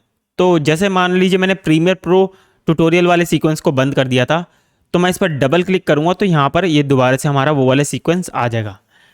इसके अलावा हम अपने सीक्वेंस के नाम को भी बदल सकते हैं। तो मैं इस पर क्लिक करूँगा और राइट क्लिक करूँगा, यहाँ पर आप इसका रीनेम कर सकते हैं, जैसे कि मैं यहाँ पर रीनेम पे करता हूँ और यहाँ पर दे देता हूँ प्रीमियर प्रो ट्यूटोरियल SQ1, ठीक है। अब यहाँ पर आप देखना इसका नाम चेंज होगा, जैसे कि मैं इस पर यहाँ पर क्लिक करूँगा, ये देखिए यहाँ पर नाम चेंज हो गया, प्रीमियर प्रो ट्यूटोरियल SQ1। तो इस तरह से आप सीक्वेंस को रीनेम भी कर सकते हैं। अब हमने ये सीख लिया है कि रीनेम कैसे करते हैं सीक्वेंस का, हम अपना नया सीक्वेंस कैसे क्रिएट करते हैं, क्लोज करने पर उसे रीओपन कैसे करते हैं। अब चलिए मैं आपको एक चीज़ और दिखाता हूँ। मान लीजिए अब मुझे यहाँ पर वर्टिकल वीडियो डालनी है, ठीक है। अब मैं अपने इस टाइमलाइन पर वर्टिकल वीडियो डालना चाहता हूँ, इस सीक्वेंस में वर्टिकल वीडियो डालना चाहता हूँ। तो यहाँ पर आप देख सकते हैं ये हॉरिजॉन्टल है, ये हमारा व्यू फाइंडर दिख रहा है जो, ठीक है। तो ये हॉरिजॉन्टल है। अगर मैं इस पर ये वर्टिकल वीडियो जो हमने एक करी थी, वो इसको मैं ड्रैग करके अपने इस टाइमलाइन पर लेकर के आता हूँ, तो यहाँ पर आप देखेंगे एक पॉपअप आएगा, ये कहेगा कि भैया तुम्हारी जो है ये प्रोजेक्ट की ये सीक्वेंस की सेटिंग जो है अलग है, लेकिन इस वीडियो की सेटिंग अलग है। तो क्या आप इस वीडियो की सेटिंग के हिसाब से अपने इस सीक्वेंस की सेटिंग को एडजस्ट करना चाहते हैं, तो आप इस पर क्लिक कर दीजिए, change sequence setting according to video, तो आप इस पर क्लिक कर दीजिए। अगर नहीं करना चाहते, आप सेम टू सेम रखना चाहते हैं, तो आप कीप एग्जिस्टिंग सेटिंग्स रहने दीजिए। लेकिन हम चाहते हैं कि चेंज करें ये सीक्वेंस सेटिंग वीडियो के हिसाब से, तो मैं इस पर क्लिक कर दूंगा। तो आप यहाँ पर देखेंगे ये हो गया वर्टिकल और यहाँ पर से जो ब्लैक विंडो आ रही थी वो हट चुकी है। अब चलिए मान लीजिए मैं कंट्रोल Z करता हूँ और दोबारा से कंट्रोल Z करता हूँ, दोबारा हॉरिजॉन्टल हो चुका है। अब मैं इसे ड्रैग करता हूँ दोबारा से और दोबारा अपने टाइम लाइन पर लेकर आता हूँ। अब ये दोबारा से पूछ रहा है जो पहले पूछ रहा था, लेकिन अब मैं करता हूँ कीप एग्जिस्टिंग सेटिंग। तो अब आप देखिए क्या होगा, ये देखिए अब वो जो है हॉरिजॉन्टल तो है वीडियो, लेकिन वर्टिकल जो वीडियो आ गई है उसके अंदर वो बीच में आ गई है, ठीक है, पूरी में नहीं आई है। इसका मतलब है सेटिंग्स अलग अलग है ना। तो वो पॉपअप विंडो का जो आया था उसका मतलब ये है कि आप अपने अकॉर्डिंग वीडियो के अकॉर्डिंग को सेटिंग सीक्वेंस की सेटिंग को चेंज कर सकते हैं सीक्वेंस के अंदर ही, ठीक है। इसके लिए आपको बार बार सीक्वेंस में जाके सीक्वेंस सेटिंग्स को चेंज करने की कोई ज़रूरत नहीं पड़ेगी। आप डायरेक्ट वीडियो को ड्रैग करके भी यहाँ पर से सीक्वेंस की सेटिंग्स को चेंज कर सकते हैं। अब मैं आपको एक इम्पॉर्टेंट सेटिंग्स बताने वाला हूँ जो कि काफ़ी काम आती है जब आपकी वीडियो बहुत बड़ी हो, बहुत लंबी वीडियो हो और आपको उस वीडियो में से छोटा सा पार्ट अगर चाहिए हो, ठीक है, तो उसे कैसे करते हैं। तो हम इसी एग्जाम्पल से लेंगे, जैसे कि मान लीजिए मैंने आपको दिखाया था, अगर मैं इस पर वीडियो को डबल क्लिक करूंगा तो यहाँ पर आ जाती है वीडियो, ठीक है, हमारे सोर्स पैनल पर आ जाती है। अब यहाँ पर मान लीजिए मुझे एक पार्ट चाहिए, ठीक है, मान लीजिए बहुत बड़ी वीडियो है, कम से कम 8-10 मिनट की वीडियो है मान लीजिए, ठीक है, मुझे यहाँ से लेकर यहाँ तक का पार्ट चाहिए, तो मुझे यहाँ से चाहिए, तो मैं यहाँ पर से एक ये आएगा मार्क इन वाला ऑप्शन, ठीक है, मैं इस पर क्लिक कर दूंगा। अब यहाँ पर आप देखेंगे ये सिलेक्ट हो चुका है। अब मैं इसे थोड़ा सा आगे और करूँगा, ठीक है, जैसे कि मुझे यहाँ तक का चाहिए। अब मैं करूँगा मार्क आउट पॉइंट, ठीक है, और आप यहाँ पर देख सकते हैं इतना सिलेक्ट हो चुका है। अब मैं इसे ड्रैग करके अपने टाइमलाइन पर लेकर के आऊँगा यहाँ पर, तो आप यहाँ पर देख सकते हैं हमारा उतना ही पार्ट आएगा जितना हमने सेलेक्ट किया है। इसका शॉर्टकट भी है, अगर आप यहाँ पर देखेंगे आई, अगर आप आई प्रेस करेंगे तो मार्क इन कर सकते हैं, खाली कीबोर्ड पर आई दबाएंगे, और ओ दबाएंगे तो मार्क आउट कर सकते हैं, ठीक है। ये एक शॉर्टकट है, शॉर्टकट भी आपको याद रखने होंगे, बहुत फ़ायदेमंद होते हैं अपने काम को जल्दी करने के लिए, तो इन शॉर्टकट को भी याद रखिए। तो चलिए अब मैं आपको एक और चीज़ भी दिखाता हूँ, ठीक है। अब मैं इसे थोड़ा सा जूम कर लेता हूँ, ठीक है। अब मान लीजिए कि मुझे इस वाली फाइल को, अपनी इस वाली क्लिप को मुझे अपने इस वाली सीक्वेंस के अंदर लेकर के आना है, तो उसे लाने के लिए बहुत ही सिंपल तरीका है। आप इसे ड्रैग करिए, क्लिक करके ड्रैग करिए और यहाँ पर आइए, जैसे ही वो ओपन हो जाएगा आप यहाँ पर से इसे ड्रॉप कर सकते हैं। तो आप यहाँ पर देख सकते हैं ये वाली क्लिप यहाँ पर आ चुकी है। इसका दूसरा तरीका है, मैं कंट्रोल Z करके हटा देता हूँ। यहाँ पर आप कॉपी करिए, ये रही कॉपी का ऑप्शन, ठीक है, या कंट्रोल C भी आप प्रेस कर सकते हैं और आप इस वाले सीक्वेंस पर जाइए और यहाँ पर पेस्ट कर दीजिए। जैसे कंट्रोल V कर देता हूँ मैं, तो आप यहाँ पर देख सकते हैं ये आ चुका है। तो इस तरह से आप एक सीक्वेंस में से कोई भी क्लिप को अपने दूसरे सीक्वेंस में लेकर के जा सकते हैं। कभी कभार इस चीज़ की ज़रूरत पड़ती है, तो ये आपको पता होना चाहिए। तो अब बात करते हैं टाइमलाइन की। सीक्वेंस के बाद सबसे इम्पॉर्टेंट चीज़ जो होती है वो होती है टाइमलाइन। अब इस टाइमलाइन वाले सेक्शन को आप अच्छे से समझिए, ठीक है। अब यहाँ पर आपको दिख रही हैं ये ऑप्शंस दिख रहे हैं, बहुत सारे ऑप्शंस दिख रहे हैं, ये हमारी टाइमलाइन होती है, ठीक है। अब ये ऑप्शंस आपको दिख रहे हैं, इनका क्या क्या यूज़ है, चलिए इसको ध्यान से समझते हैं। ये देख रहे हैं आप V1, V2, V3, ये मैंने आपको बताया था वीडियो ट्रैक्स हैं, और यहाँ ऑडियो ट्रैक्स है A1, A2, A3। ए मायने ऑडियो, V मायने वीडियो, ठीक है। तो ये V1 ट्रैक एक्टिव है, इसके बाद हम V2 को भी एक्टिव कर सकते हैं, V3 को भी एक्टिव कर सकते हैं यहाँ पर से।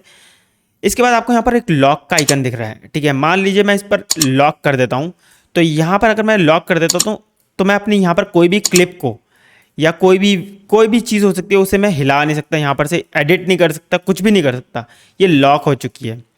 इसके अलावा आप इस पर क्लिक करके इसे दोबारा से अनलॉक कर सकते हैं।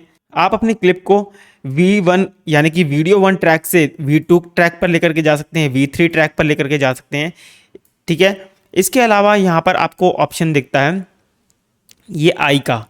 अब इस आई का मतलब क्या है, जैसे मान लीजिए मैं इस वाली क्लिप को इसके ऊपर ले जाता हूँ, ठीक है। अब आप यहाँ पर देख सकते हैं हमारी डांस वाली वीडियो ऊपर आ चुकी है और वो जो नीचे वाली वीडियो है वो नहीं दिख रही, हमारी जो वर्टिकल वाली वीडियो थी।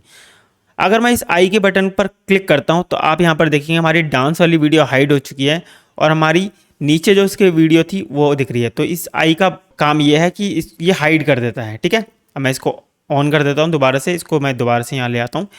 इसी तरह अगर आप ऑडियो में देखेंगे, ऑडियो में भी आपको लॉक का बटन दिख जाता है, यहाँ पर ऑडियो 1 ट्रैक मिल जाता है आपको, ठीक है। यहाँ पर आपको देखिएगा आई की जगह पर M, इसका मतलब क्या है, म्यूट कर सकते हैं आप ट्रैक को, अपनी इस ट्रैक को म्यूट कर सकते हैं, ठीक है। इसमें साउंड प्ले नहीं होगी बिल्कुल भी, जो भी साउंड होगी। अब इसके साथ में आपको दिख रहा है एक S का ट्रैक।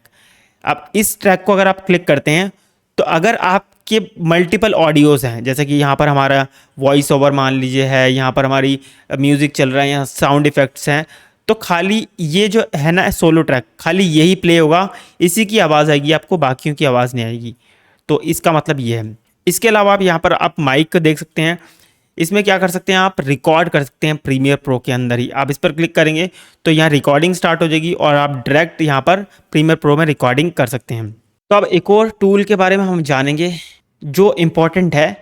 यहाँ पर आपको काफ़ी सारे टूल्स दिख रहे हैं यहाँ पर, ठीक है। इंसर्ट एंड ओवरराइट सीक्वेंस, यहाँ पर आपको दिख रहा है स्नैप इन टाइमलाइन, और यहाँ पर लिंक्ड सिलेक्शन मार्कर दिख रहा है, यहाँ पर कुछ सेटिंग्स के लिए दिख रहा है। तो हम इस स्नैप को समझते हैं, सबसे इम्पॉर्टेंट टूल है, सबसे इम्पॉर्टेंट ये चीज़ है, इसको ज़रूर ध्यान से समझिए। मान लीजिए मैं इसको हटा देता हूँ। जब अभी ये डिसेबल है और ये इनेबल है, ठीक है, ब्लू हो रखा होगा तो इनेबल है, अगर ये ब्लू नहीं हो रखा तो डिसेबल है। अब मान लीजिए मैं अपनी ये क्लिप को एडिट करना चाहता हूँ, ठीक है, मुझे इसको, ये यहाँ पे पड़ी है, मुझे इसके बिल्कुल बराबर में लेकर के आनी है, और ये स्नैप टूल हटा हुआ है, ठीक है, डीएक्टिवेट है। अब मैं इसको इधर लेकर के आऊँगा तो ये कुछ भी नहीं हो रहा, मैं ढंग से इसे सही पोजीशन पे रख नहीं पाऊँगा, बहुत ध्यान से मुझे रखना पड़ेगा, बहुत ही ध्यान से, ठीक है। अब इस स्नैप टूल को अगर मैं इनेबल कर देता हूँ तो अब यहाँ पर आप देखेंगे क्या हुआ। ये देखिए, आप यहाँ पर ब्लैक लाइन दिख रहे हैं ना, आप ये ब्लैक लाइन दिख रही है आपको, ये दिखेगी, और मैं जैसे ही इसके पास लेकर के आऊँगा ना, ये ऑटोमेटिकली इसके साथ चिपक जाएगी। ये देखिए, जैसे एक मैग्नेट की तरह, चुंबक की तरह चिपक जाती है, वैसे ही ये ऑटोमेटिकली चिपक जाएगी। तो ये मैग्नेट टूल का बहुत ही ज़्यादा यूज़ होता है, बहुत ही इंपॉर्टेंट है ये। अब जो इसके अंदर एक और इम्पॉर्टेंट बटन है वो है ये लिंक्ड सिलेक्शन। अब इसका मतलब क्या है, ठीक है, इसको हम साइड कर देते हैं। अब अगर मैं इस पर क्लिक करता हूँ, आप यहाँ पर देख सकते हैं ये ऑडियो, ये वीडियो वाला और ऑडियो वाला एक दूसरे से लिंक है, ठीक है। अब मैं इसको हिलाऊंगा तो आप यहाँ पर देख सकते हैं वीडियो को हिला रहा हूँ तो ऑडियो भी उसके साथ साथ जा रही है। अगर मैं इसको डिसेबल कर देता हूँ, ठीक है, इसमें इस पर क्लिक करता हूँ तो, और मैं इस पर क्लिक करता हूँ वीडियो पर, अब आप यहाँ पर देख सकते हैं मैं इंडिविजुअली किसी एक पर क्लिक कर पा रहा हूँ, और मैं इंडिविजुअली किसी एक को भी हिला सकता हूँ। यहाँ पर आप देख सकते हैं मैं कहीं भी हिला सकता हूँ। लेकिन अगर ये इंडिविजुअली नहीं हिलाना, मुझे बिल्कुल लिंक रखना है, तो मैं इस पर क्लिक करूँगा। अब ये देखिए, मैं इस पर भी क्लिक करूँगा तो ऑडियो ऑटोमेटिकली सिलेक्ट होगी। तो ये लिंक्ड का ऑप्शन है, ये बहुत ज़्यादा इंपॉर्टेंट होता है। कई बार आपको ऑडियो को सिलेक्ट करना होता है, कई बार वीडियो को सिलेक्ट करना होता है, ये काफ़ी इंपॉर्टेंट बटन है।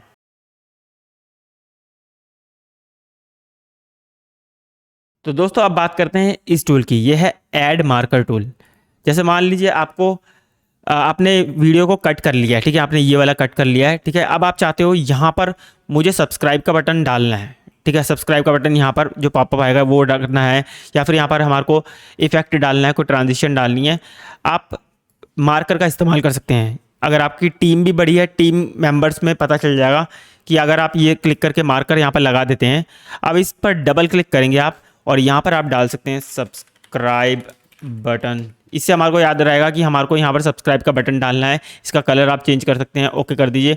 अब देखिए, मैं इस पर अपने कर्सर को लेकर के जाऊँगा तो यहाँ पर आ जाएगा सब्सक्राइब बटन, और यहाँ पर हमें सब्सक्राइब का बटन डालना है, तो हमारे को ये याद रहेगा। यहाँ पे अगर हम एक और मार्कर डालें, यहाँ पर लिख सकते हैं हम फेड इफेक्ट, ठीक है। इसी तरह से आप, इससे याद रहेगा आपको कि आपको यहाँ पर क्या करना है, यहाँ पर क्या करना है। तो ये काफ़ी यूज़फुल टूल है, तो इसका इस्तेमाल ज़रूर करें। इसके साथ साथ मैं आपको एक और चीज़ बताना चाहता हूँ इसके अंदर ही। यहाँ पर आप देखेंगे, ये अगर आप यहाँ पर अपने कर्सर को लेकर आएंगे, आप यहाँ पर देखेंगे एक अलग कर्सर बन गया है। इसका मतलब है कि आप इसके साइज़ को बड़ा या कम कर सकते हैं, ठीक है। यहाँ पर से आप इसे भी ऊपर नीचे कर सकते हैं। ये कभी कभार यूज़फुल रहता है, स्पेस के लिए हमें देखना पड़ता है, तो ये भी काफ़ी यूज़फुल चीज़ है। तो मुझे लगा मुझे अभी आपको ये बता देना चाहिए। तो गाइस अब जानते हैं लास्ट टूल की। इसका मतलब है टाइमलाइन डिस्प्ले सेटिंग, ठीक है। ये रेंच की तरह आपको एक टूल दिख रहा है। इसका बेनिफिट क्या होता है, अब मान लीजिए यहाँ पर हम इस वाले पे चलते हैं, यहाँ पर ठीक है ऑडियो फॉर्मेट है, लेकिन ऑडियो है नहीं इसके अंदर एक्चुअली में। अगर मैं इस पर क्लिक करता हूँ और मैं यहाँ पर चाहता हूँ कि जो वीडियो का नाम है, यहाँ पर वीडियो का नाम दिख रहा है ना, अगर मैं इसको बड़ा करके आपको दिखाऊँ, ये देखिए वीडियो का नाम आ रहा है, यहाँ पर भी आ रहा है। अगर हम चाहते हैं कि वीडियो का नाम ना आए तो इस पर क्लिक कर दीजिए, यहाँ पर से वीडियो का नाम हट जाएगा और आप दोबारा से इस पर क्लिक करके वीडियो के नाम को ला सकते हैं। कई बार इसका यूज़ होता नहीं है, मगर कभी कभार होता भी है, तो आप यहाँ पर से कर सकते हैं। आप चाहें तो ऑडियो की वेव फॉर्म को हटा सकते हैं। यहाँ पर देखिए ऑडियो की वेव फॉर्म हट चुकी है। अगर आप दोबारा से लाना चाहते हैं तो आप यहाँ पर से ला सकते हैं। तो मोस्टली इसका यही यूज़ होता है। अगर आपको कुछ चीज़ नहीं दिख रही तो आप यहाँ पर से उसको इनेबल या डिसेबल कर सकते हैं। दोस्तों अब बात करते हैं टाइमलाइन के ऊपर। ये आपको नंबर्स दिख रहे हैं ना, इसे कहते हैं टाइम रूलर, ठीक है। इसका मतलब होता है ये फ्रेम बाय फ्रेम आपको दिखाता है और कितने मिनट की क्लिप है ये आपको पता चलता है, यहाँ कितने सेकंड्स है, कितने मिनट की क्लिप है, ये आपको यहाँ पर से पता चलता है। इसके साथ साथ आपको ये एक और चीज़ दिख रही है, ये लाइन दिख रही है आपको ब्लू कलर की, इसे कहते हैं प्ले हेड। इससे पता चलता है कि आप रूलर में कौन से एरिया में हो, कौन से सेकंड में हो, कौन से फ्रेम में हो, यहाँ पर से पता चलता है। तो इसको प्ले हेड कहते हैं। दोस्तों इसके बाद आपको यहाँ पर नीचे एक स्क्रॉल बार दिख रहा होगा, ठीक है। ये स्क्रॉल बार बहुत ज़्यादा यूज़फुल होता है अगर आपको अपनी टाइमलाइन में अपनी क्लिप्स को जूम करके देखना है, बहुत डिटेल में कट लगाना है, कुछ भी लगाना है, तो आप इस स्क्रॉल बार से ना इसको बड़ा करके आप कट लगा सकते हैं। कि कई बार बहुत माइनर कट लगाने के लिए बहुत यूज़फुल होता है। तो दोस्तों अभी टाइमलाइन के बारे में तो मैंने आपको डिटेल में बता दिया। अब जानते हैं इस व्यू फाइंडर यानी प्रोग्राम पैनल में जो कुछ कुछ चीज़ें हैं उसके बारे में मैं आपको बता देता हूँ। यहाँ पर आपको टाइमिंग दिख रही है, ये आपकी प्ले हेड की टाइमिंग है, कौन से फ्रेम में है, कौन से सेकंड में है, यहाँ से आपको पता चलता है। इसके बाद आपको यहाँ पर एक बटन दिख रहा है फिट का, अगर आप यहाँ ये फिट और जूम का बटन है ये, ठीक है। मान लीजिए कभी कभार आपको मास्किंग करनी होती है, मास्किंग के लिए आपको काफ़ी जूम करना पड़ता है, तो आप यहाँ पर से जूम कर सकते हैं, चाहे आप 50% जूम इन करें, 10% जूम इन करें, या फिर आप 200% जूमिंग करें। इस तरीके से आप जो है इसको एडजस्ट कर सकते हैं। अब इसके साथ साथ आपको यहाँ पर स्क्रॉल भी दिखता है, स्क्रॉलर आप ऊपर ले जा सकते हैं इसे, या लेफ़्ट या राइट लेकर के जा सकते हैं। तो काफ़ी यूज़फुल है ये बटन भी। इसे हम दोबारा से फिट पे कर देते हैं तो ये दोबारा से वैसा हो जाएगा। दोस्तों अब एक और जो मैं आपको बताना चाहूँगा, ये आप देख रहे हैं, ये है सिलेक्ट प्लेबैक रेजोल्यूशन। अब इसका मतलब क्या है, मान लीजिए कि आपने अपनी क्लिप जो कि आपकी वीडियो है वो आपने इंपोर्ट करी है, वो है 4K में। अगर आपकी वीडियो 4K में है तो अब अगर प्ले करेंगे ना आप, तो वो कई बारी अटक अटक के चलती है, बहुत बारी अटक के चलती है। उसका रीज़न ये होता है कि आपके पीसी की रैम जो है, पीसी या लैपटॉप की रैम कम है। तो आप यहाँ पर से उसके रेजोल्यूशन को कम कर सकते हैं, ठीक है। अब मान लीजिए अगर मैं फुल पे करूँगा तो ये फुल 4K में चलेगा, अगर 4K रेजोल्यूशन की वीडियो है तो हो सकता है बहुत अटक अटक के चले। तो यहाँ पर से आप इस पे 1/4 कर सकते हैं। तो जो रेजोल्यूशन है उसका 1/4 में आपका जो है ना प्लेबैक रेजोल्यूशन में प्ले होगा। इसका मतलब ये नहीं है कि आप एक्सपोर्ट करेंगे तो आपकी क्वालिटी कम हो जाएगी वीडियो की, ऐसा बिल्कुल नहीं है। ये सिर्फ एडिट करने में यूज़फुल होता है ताकि वीडियो अटके ना, तो इसका भी इस्तेमाल आप कर सकते हैं। अब इसके साथ साथ आपको एक रेंच टूल भी दिख रहा है यहाँ पर, ठीक है। अब इस रेंच टूल का फ़ायदा क्या है, इसमें आपको बहुत सारे और ऑप्शंस मिल जाते हैं। आप वीडियो को बार बार लूप करके देख सकते हैं यहाँ पर, ठीक है। इसके अलावा आप यहाँ पर से रूलर को शो कर सकते हैं, ठीक है। यहाँ पर रूलर आपका आ जाएगा। इसके अलावा यहाँ पर से आप सेफ मार्जिन कर सकते हैं, जब आपको यहाँ पर लोअर थर्ड लगाना होता है तो आप यहाँ पर सेफ मार्जिन भी यहाँ पर से इनेबल कर सकते हैं। तो बहुत सारे ऑप्शन हैं, आप इसका इस्तेमाल कर सकते हैं, ठीक है। और इसके अलावा आपको यहाँ पर और इम्पॉर्टेंट टूल्स दिख जाते हैं। मोस्टली मैंने आपको बता दिया है, जैसे कि ये मार्कर हो गया, मार्क इन मार्क आउट जो हमने पहले देखे थे। इसके अलावा ये इंपॉर्टेंट है, प्ले करने का ये बटन है। इसके अलावा ये इंपॉर्टेंट है, जैसे कि मान लीजिए आपको अपनी वीडियो में से कोई थंबनेल क्रिएट करना है तो आप इस पर क्लिक करेंगे तो वो जो है थंबनेल बन जाएगा, आप सेव कर सकते हैं उसे जेपैग में और पीएनजी में, कैसे भी करके सेव कर सकते हैं। तो ये काफ़ी हैंडी टूल मैंने आपको बता दिए हैं। दोस्तों आप जानते हैं डिटेल में टूल बार्स के बारे में। अब ये टूल बार्स में सबसे ऊपर आपको दिखता है सिलेक्शन टूल, जिसका शॉर्टकट है वी। बाय डिफ़ॉल्ट वी है, आप बाद में अगर अपने मन मुताबिक चेंज कर सकते हैं। यहाँ पर आपको मिल जाता है कीबोर्ड शॉर्टकट, लेकिन जो बाय डिफ़ॉल्ट आता है वो आता है वी शॉर्टकट, ठीक है।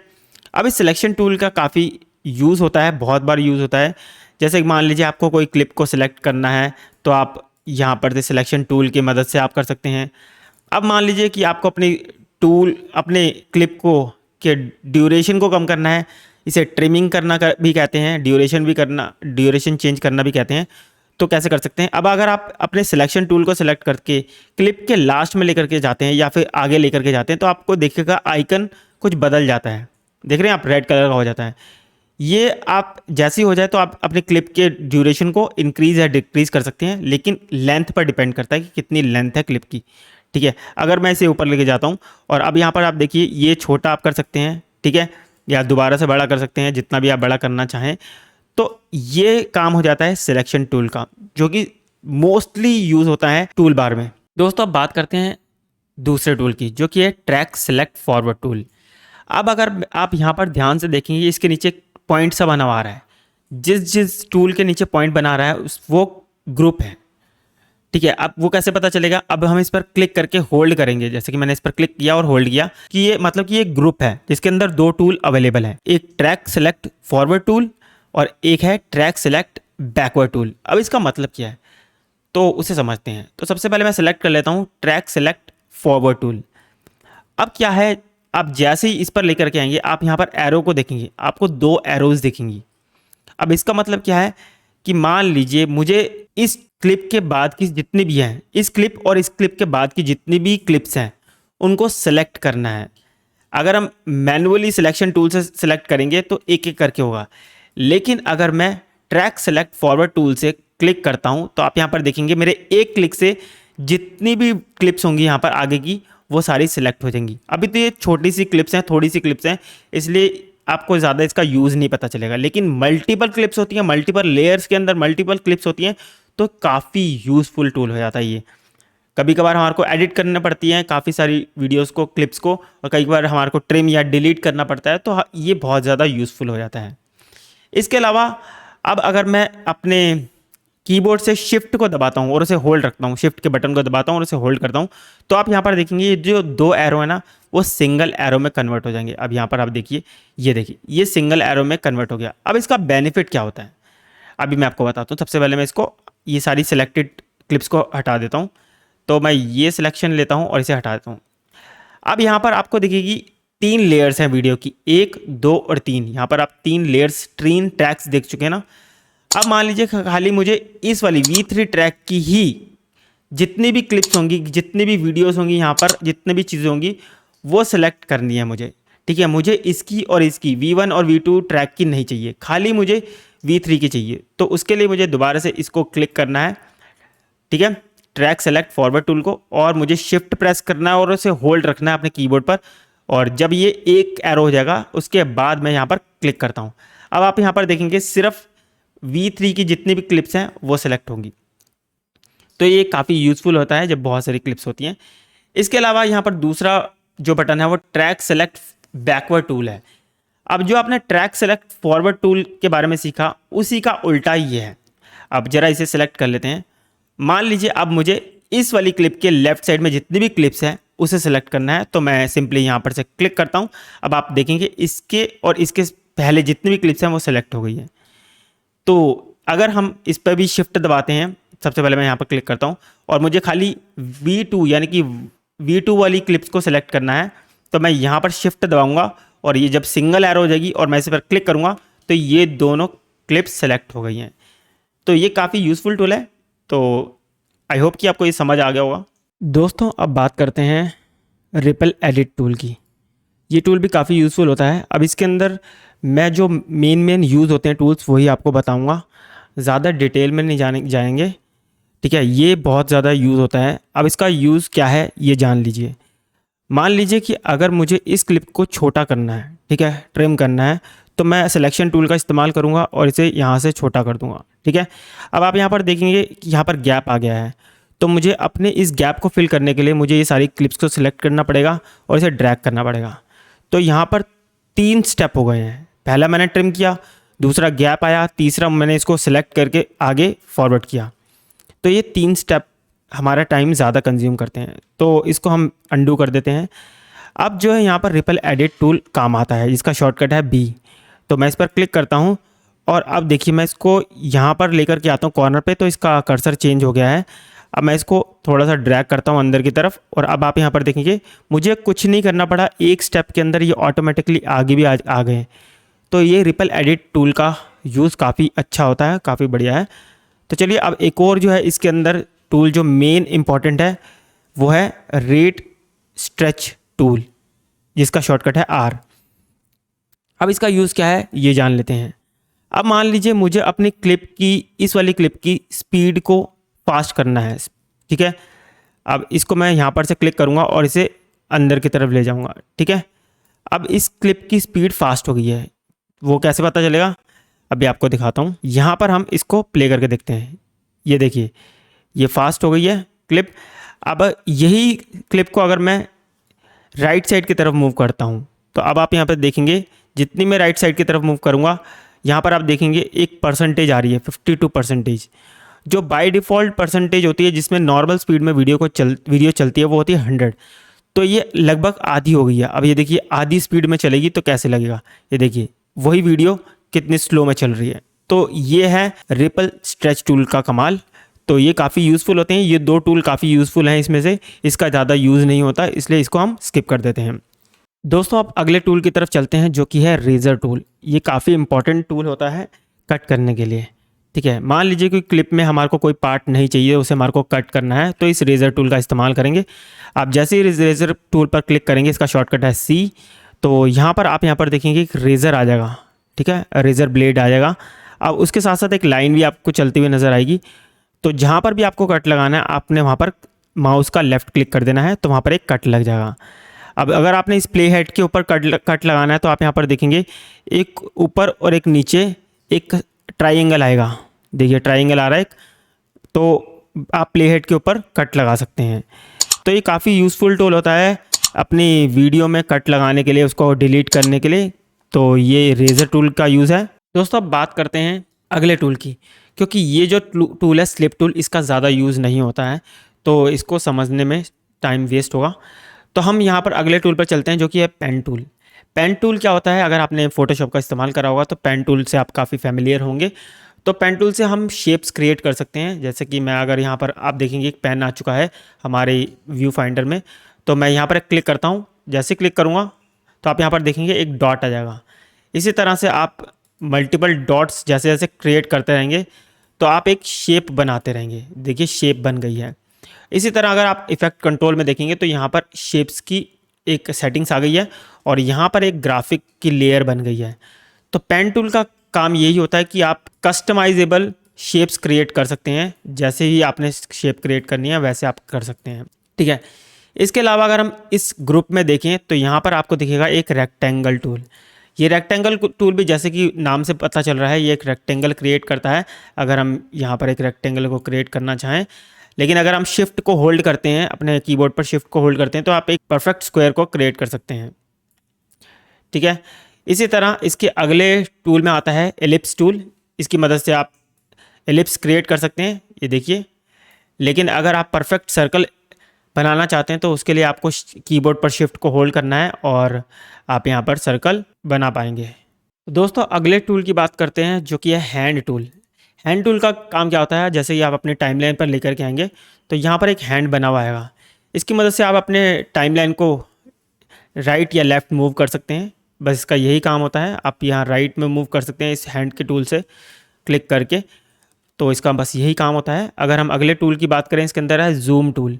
अब जूम टूल का यूज़ क्या होता है, अगर आप यहाँ पर देखेंगे एक मैग्नीफाई ग्लास आ गया है, उसमें प्लस का साइन आ रहा है। तो जैसे ही मैं लेफ़्ट क्लिक करूँगा माउस का, तो आप यहाँ पर देखेंगे ये जूम होती रहेगी हमारी टाइमलाइन। जितनी बार मैं क्लिक करूँगा उतनी जूम होती रहेगी। यहाँ पर आप स्क्रॉल बार भी देखिए, जूम होती रहेगी। लेकिन अगर मैं अपने कीबोर्ड पर ऑल्ट का बटन दबाता हूँ, ELT ऑल्ट का बटन दबाता हूँ और उसे होल्ड रखता हूँ, तो आप देखना मैग्नीफाई ग्लास में जो प्लस है वो माइनस में हो जाएगा। ठीक है, इसका मतलब है जूम आउट। अगर मैं उसे छोड़ता हूँ ऑल्ट के बटन को, तो यहाँ पर आप देखेंगे प्लस, प्लस का मतलब है जूम इन और माइनस का मतलब है जूम आउट। तो मैं इस पर क्लिक करता हूँ होल्ड करके अपने ऑल्ट के बटन को, तो आप यहाँ पर देख सकते हैं जूम आउट हो चुका है। तो इसका मतलब सिर्फ जूम इन और जूम आउट करना है। दोस्तों अब लास्ट टूल आता है, जो कि है टेक्स्ट टूल। इसका यूज़ भी बहुत बार होता है। अब यहाँ पर इसका शॉर्टकट है T। तो जैसे आप इस पर क्लिक करेंगे तो यहाँ पर आप कोई भी टेक्स्ट को टाइप कर सकते हैं। आप यहाँ पर देखें कर्सर अलग सा बन गया है। तो मैं इस पर क्लिक करता हूँ और यहाँ पर लिख देता हूँ मैं प्रीमियर प्रो ट्यूटोरियल। ठीक है, अब यहाँ पर आप देख सकते हैं, आप इससे टेक्स्ट लिख सकते हैं। इसके अलावा इसके अंदर एक और आ जाता है, जो कि है वर्टिकल टाइप टूल।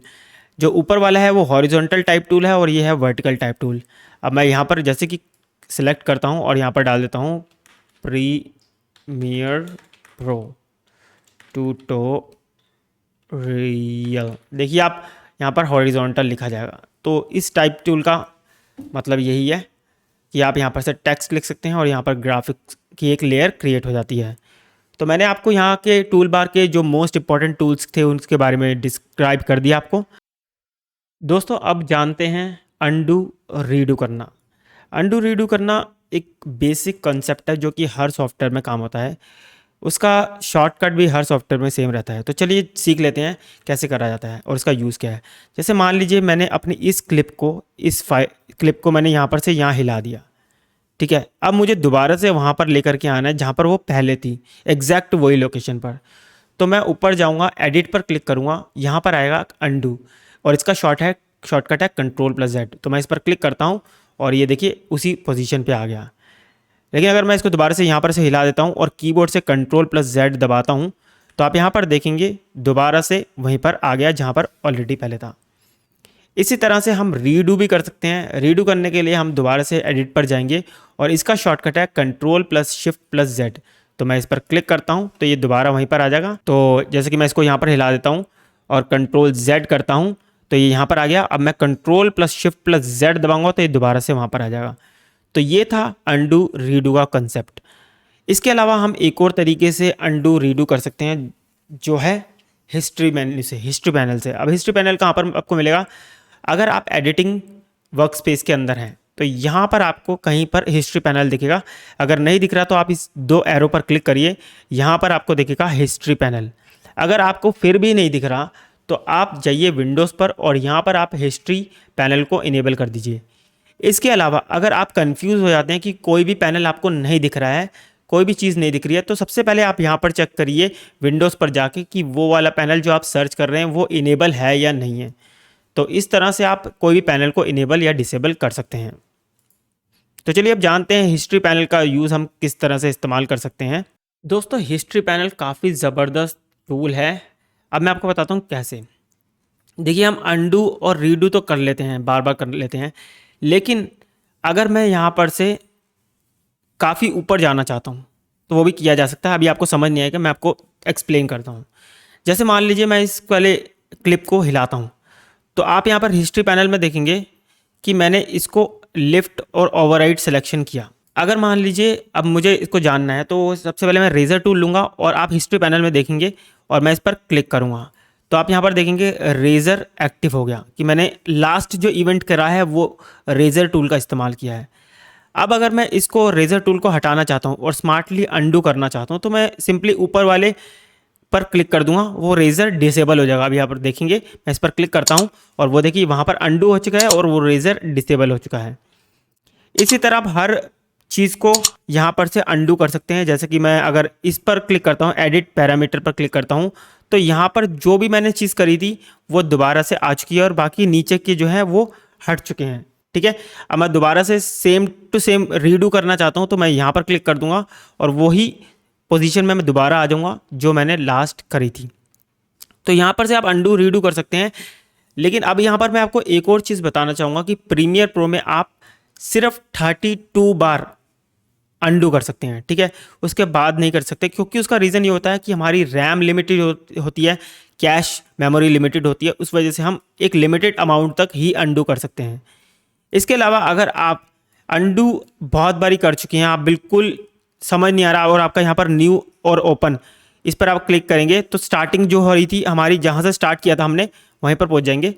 लेकिन अगर आपका ये न्यू ओपन भी नहीं आ रहा, आपने बहुत सारे चेंजेस कर दिए हैं, बहुत ही सारे चेंजेस कर दिए हैं, अभी आपका न्यू ओपन नहीं आ रहा है उसे, तो उसके लिए आपको सारे इफेक्ट हटाने हैं। आप चाहते हैं कि मैं दोबारा से स्टार्ट करना चाहता हूँ और ये मेरा प्रोग्राम बहुत ज़्यादा ख़राब हो गया, मुझे दोबारा से स्टार्ट करना है, तो उसके लिए आप यहाँ पर फाइल पर जाएंगे और यहाँ पर आपको ऑप्शन मिलेगा रिवर्ट का। ठीक है, अभी तो ये सबसे ऊपर ही है। जैसे मान लीजिए मैं यहाँ पर से इधर ले आता हूँ।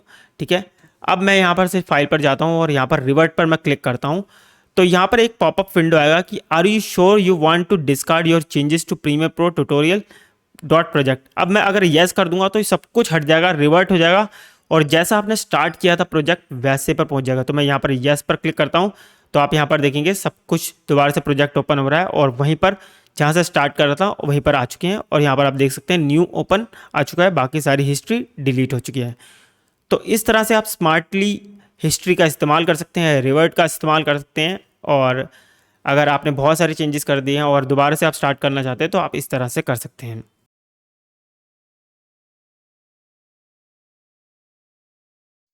दोस्तों अब बात करते हैं वीडियो और ऑडियो ट्रांजिशन की। तो सबसे पहले हम वीडियो ट्रांजिशन पर देखेंगे। तो सबसे इम्पॉर्टेंट चीज़ है, अगर आप कोई ट्रांजिशन या इफेक्ट को इस्तेमाल करना चाहते हैं तो आपको वर्क स्पेस को एडिटिंग या किसी और वर्क स्पेस से इफेक्ट में चले जाइए। इफेक्ट्स का वर्क स्पेस स्पेशली इफेक्ट्स के लिए यूज़ होता है।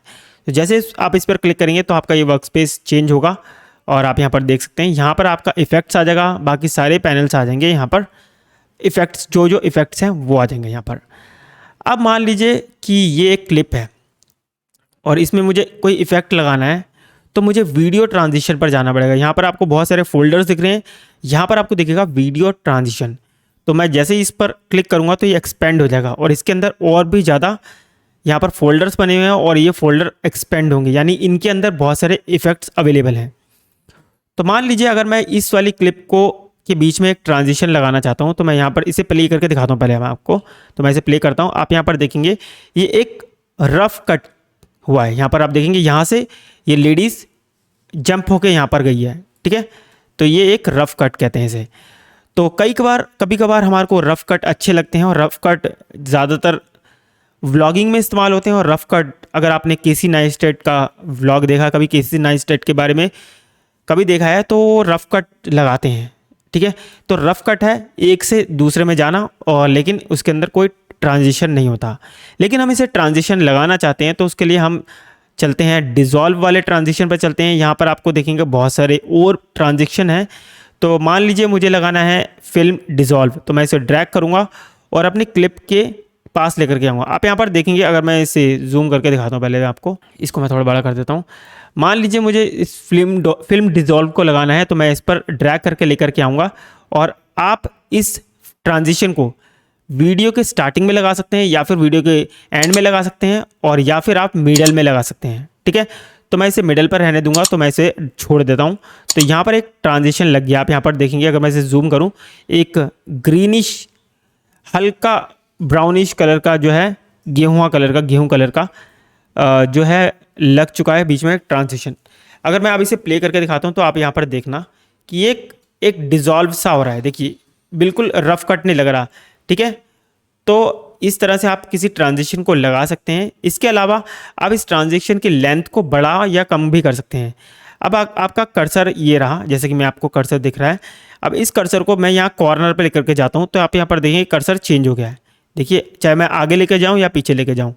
तो जिस तरह से हम किसी क्लिप को की लेंथ को बढ़ा या कम कर सकते हैं, उसी तरह से हम इसकी लेंथ को भी बढ़ा सकते हैं। आप यहाँ पर देख सकते हैं हमारा जो है ट्रांजिशन काफ़ी बड़ा हो गया। अगर मैं अभी इसे प्ले करके दिखाता हूँ आपको, तो आप यहाँ पर देखेंगे ये ट्रांजिशन हमारा थोड़ा लंबा चलेगा, ये देखिए, ठीक है। इसी तरह हम इस ट्रांजिशन को अगर छोटा कर दें, तो ये क्विकली ट्रांजिशन हट जाएगा, देखिए। तो ट्रांजिशन लगाना काफ़ी ज़्यादा अच्छा लगता है। अगर आप रफ कट नहीं चाहते हैं, अपनी क्रिएटिविटी पर डिपेंड करता है कि आपको ट्रांजिशन लगाना है, रफ कट पर काम चलाना है, तो इस तरह से आप कर सकते हैं। अब एक और चीज़ है इसके अंदर, आप इस पर क्लिक करेंगे और यहाँ पर आपको दिखेगा इफेक्ट कंट्रोल।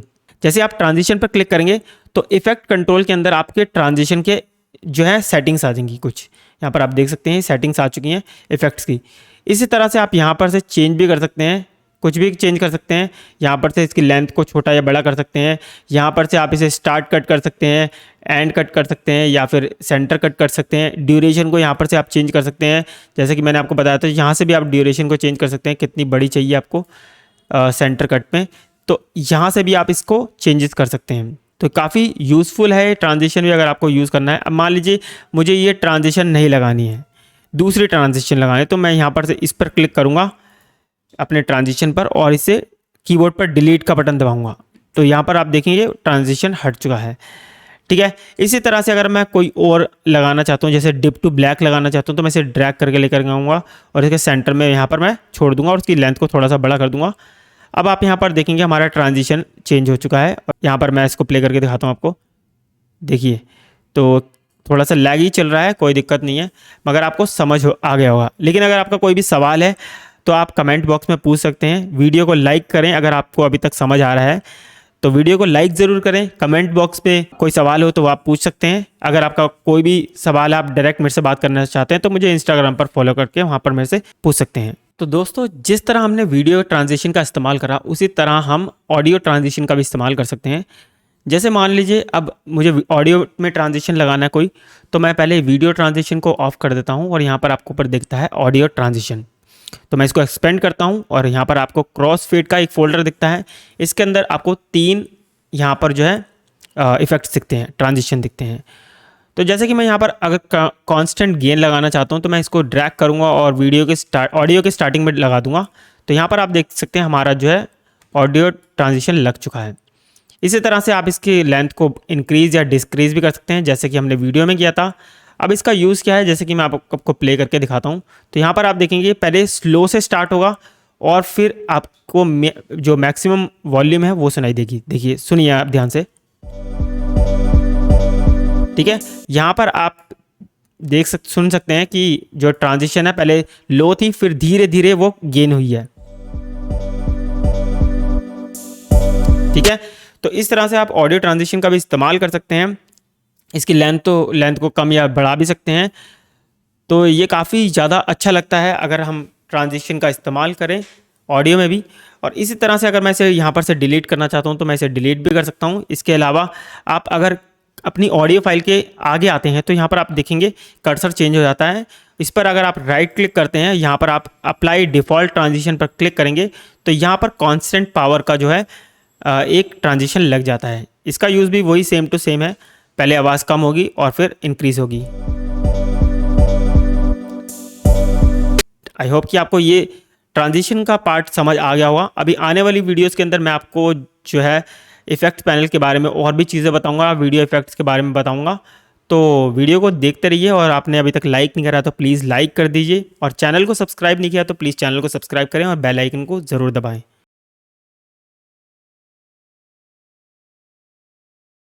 दोस्तों, आप जानते हैं इफ़ेक्ट्स कंट्रोल के बारे में और इफ़ेक्ट्स के बारे में। तो कोई भी वीडियो या ऑडियो फाइल में प्री बिल्ट इफ़ेक्ट्स भी होते हैं और पोस्ट बिल्ट इफ़ेक्ट हम लगाते हैं।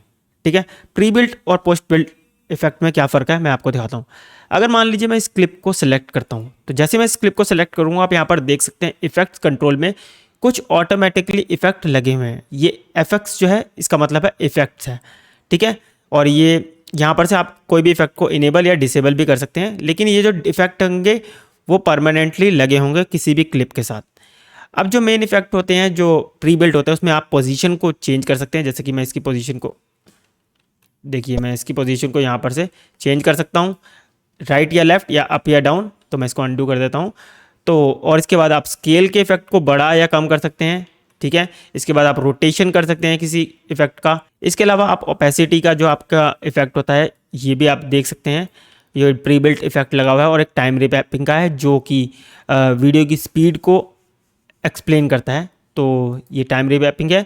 एक्चुअली 3 प्री बिल्ट इफ़ेक्ट लगे होते हैं। ठीक है, इसके अलावा आपको राइट साइड में इफ़ेक्ट्स का पैनल दिखता है जहाँ पर आप इफ़ेक्ट्स को मैनुअली भी लगा सकते हैं। आप किसी में भी लगा सकते हैं। मुझे इस वीडियो को ब्लैक एंड वाइट करना है तो मैं यहाँ पर वीडियो इफेक्ट पर क्लिक करता हूँ, इस फोल्डर को, और यहाँ पर आपको दिखेगा इमेज कंट्रोल का ऑप्शन दिखेगा। आपको बहुत सारे इफेक्ट्स का फोल्डर दिख जाते हैं, सब में अलग अलग इफेक्ट्स होते हैं जिनका आप यूज़ कर सकते हैं। तो मैं इमेज कंट्रोल वाले को एक्सपेंड करता हूँ। यहाँ पर ब्लैक एंड वाइट दिख रहा है आपको, तो आप इसे ड्रैग करके यहाँ पर से अपनी क्लिप पर छोड़ सकते हैं। तो आप यहाँ पर देखेंगे ये ब्लैक एंड वाइट हो चुकी है। इसी तरह से आप यहाँ पर इफेक्ट कंट्रोल में देखेंगे, यहाँ पर भी आपका ब्लैक एंड वाइट का इफेक्ट ऐड हो चुका है। और अगर आप ब्लैक एंड वाइट इफेक्ट को हटाना चाहते हैं, इफेक्ट्स को डिसेबल करना चाहते हैं, तो आप इस पर क्लिक करिए तो ये इफेक्ट हट जाएगा।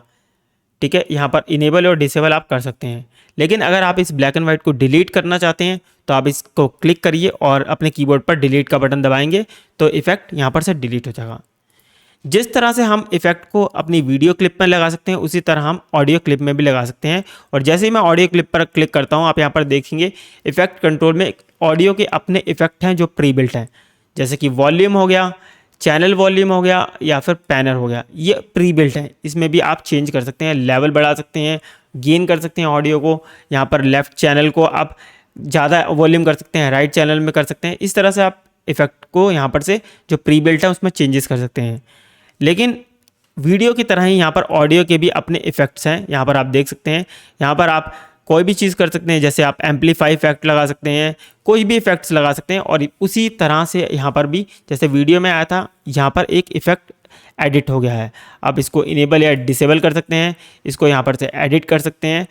तो ये है ऑडियो इफ़ेक्ट कंट्रोल और वीडियो इफ़ेक्ट कंट्रोल को प्री बिल्ट और पोस्ट बिल्ट के बारे में आपको मैंने बता दिया। तो चलिए अब आगे सीखते हैं।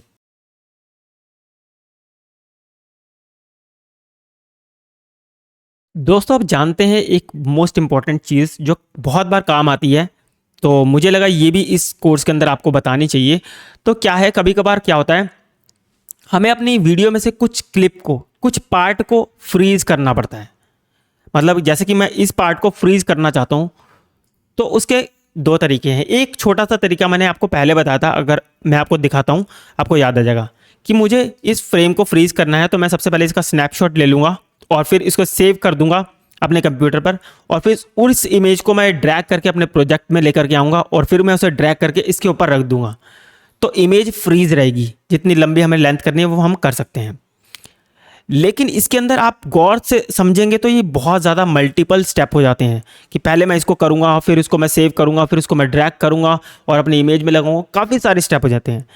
लेकिन प्रीमियर प्रो आपको एक ऐसा ऑप्शन देता है कि आपको इतने लंबे स्टेप करने की ज़रूरत नहीं है। अगर आपको अपने फ्रीज फ्रेम को अपने क्लिप में रखना है तो आपको क्या ऑप्शन मिल जाता है, जैसे कि मान लीजिए मुझे अपने इस फ्रेम को यहाँ पर से फ्रीज करना है, तो मैं क्या करूँगा, राइट क्लिक करूँगा, यहाँ पर आपको ऑप्शन मिल जाते हैं frame hold option, add frame hold और इंसर्ट फ्रेम होल्ड सेगमेंट। अभी इन दोनों के बारे में हम आगे बात करेंगे। सबसे पहले हम जानते हैं फ्रेम होल्ड ऑप्शन पर। तो मैं इस पर क्लिक करूँगा तो यहाँ पर एक पॉपअप विंडो ओपन हो जाती है छोटी सी। तो यहाँ पर क्या है, आपको एक ड्रॉप डाउन मेन्यू दिखता है। अब इस ड्रॉप डाउन मेन्यू को जब हम क्लिक करते हैं, यहाँ पर आपको ऑप्शंस मिलते हैं बहुत सारे, source time code, sequence time code, in point, out point या प्ले हेड। तो प्ले हेड जैसे कि आपको याद है ये हमारा प्ले हेड है और मैं इसी सेगमेंट को फ्रीज करना चाहता हूँ, तो मैं इसे प्ले हेड पर क्लिक करता हूँ और इसे ओके कर देता हूँ। अब क्या होगा, आप पूरी क्लिप देख लेंगे तो ये इसी फ्रेम पर फ्रीज रहेगा। ठीक है, तो ये एक तरीका है जो प्रीमियर प्रो हमारे को अवेलेबल करवाता है। तो मैं इसे कंट्रोल Z कर देता हूँ। ठीक है, अब ये प्ले होगी। अब मान लीजिए एक और चीज़ हो जाती है, एक और ऑप्शन हो जाता है। मान लीजिए मैं चाहता हूँ कि यहाँ से यहाँ तक तो ये लेडीज़ मूव करें, ठीक है, हमारी वीडियो चले, लेकिन इसके बाद वाली फ्रीज हो जाए। तो वो कैसे कर सकते हैं, उसके लिए भी बहुत सारे ऑप्शन हैं। आपको यहाँ पर कट लगाना पड़ेगा रेजर टूल से। आप यहाँ पर कट लगाइए, ठीक है, फिर इसको यहाँ पर सेलेक्ट करिए, इसको फ्रीज़ कर दीजिए, फिर इसको कंप्यूटर में सेव करिए, फिर यहाँ पर लेकर के आइए और इमेज यहाँ पर डाल दीजिए। तो ये काफ़ी लंबा प्रोसेस हो गया। अब हमारे को प्रीमियर प्रो एक और ऑप्शन देता है, राइट क्लिक करके यहाँ पर देता है ऐड फ्रेम होल्ड। जैसे ही मैं इस पर क्लिक करूँगा, अब आप देखेंगे क्या होगा, ऑटोमेटिकली यहाँ पर से यहाँ तक प्ले होगा और इसके बाद फ्रीज हो जाएगा। तो हमारे को कुछ भी नहीं करना पड़ा, सिंपल एक स्टेप के अंदर हमारा ये कंप्लीट हो गया। अब एक और सिनेरियो ये है कि मान लीजिए मुझे यहाँ से यहाँ तक अपना क्लिप को प्ले करना है और मुझे इस फ्रेम पर फ्रीज करना है अपनी वीडियो को, और इसके बाद जो है प्ले होना चाहिए। अब इसको करने के भी मल्टीपल स्टेप हैं। आपको यहाँ पर से रेजर टूल में यहाँ पर कट लगाना पड़ेगा, ठीक है, और यहाँ पर कट लगाना पड़ेगा और इस फ्रेम को फ्रीज करना पड़ेगा और फिर स्क्रीनशॉट लेकर ड्रैग करना पड़ेगा और फिर यहाँ पर डालना पड़ेगा। काफ़ी लंबा प्रोसेस हो गया। तो प्रीमियर प्रो हमारे को ऑप्शन देता है तीसरे वाला, जो कि है राइट क्लिक करेंगे, इंसर्ट फ्रेम होल्ड सेगमेंट। जैसे मैं इस पर क्लिक करूँगा तो ये प्ले हेड वाले को पॉज कर देगा इतना लंबा, और फिर यहाँ पर से प्ले हुआ। तो चलिए देखते हैं, ये प्ले हुआ, ये पॉज हुआ और यहाँ पर दोबारा से प्ले हुआ। तो देखिए कितना टाइम सेव करता है प्रीमियर प्रो हमारे लिए, और हमारे को मल्टीपल स्टेप करने की ज़रूरत नहीं पड़ती। ऑटोमेटिक तरीके से सब कुछ हो जाता है। तो आई होप कि ये आपको समझ आ गया होगा। अगर अच्छा लगा, ये चीज़ काम की लगी आपको, तो प्लीज़ वीडियो को लाइक ज़रूर कर देना।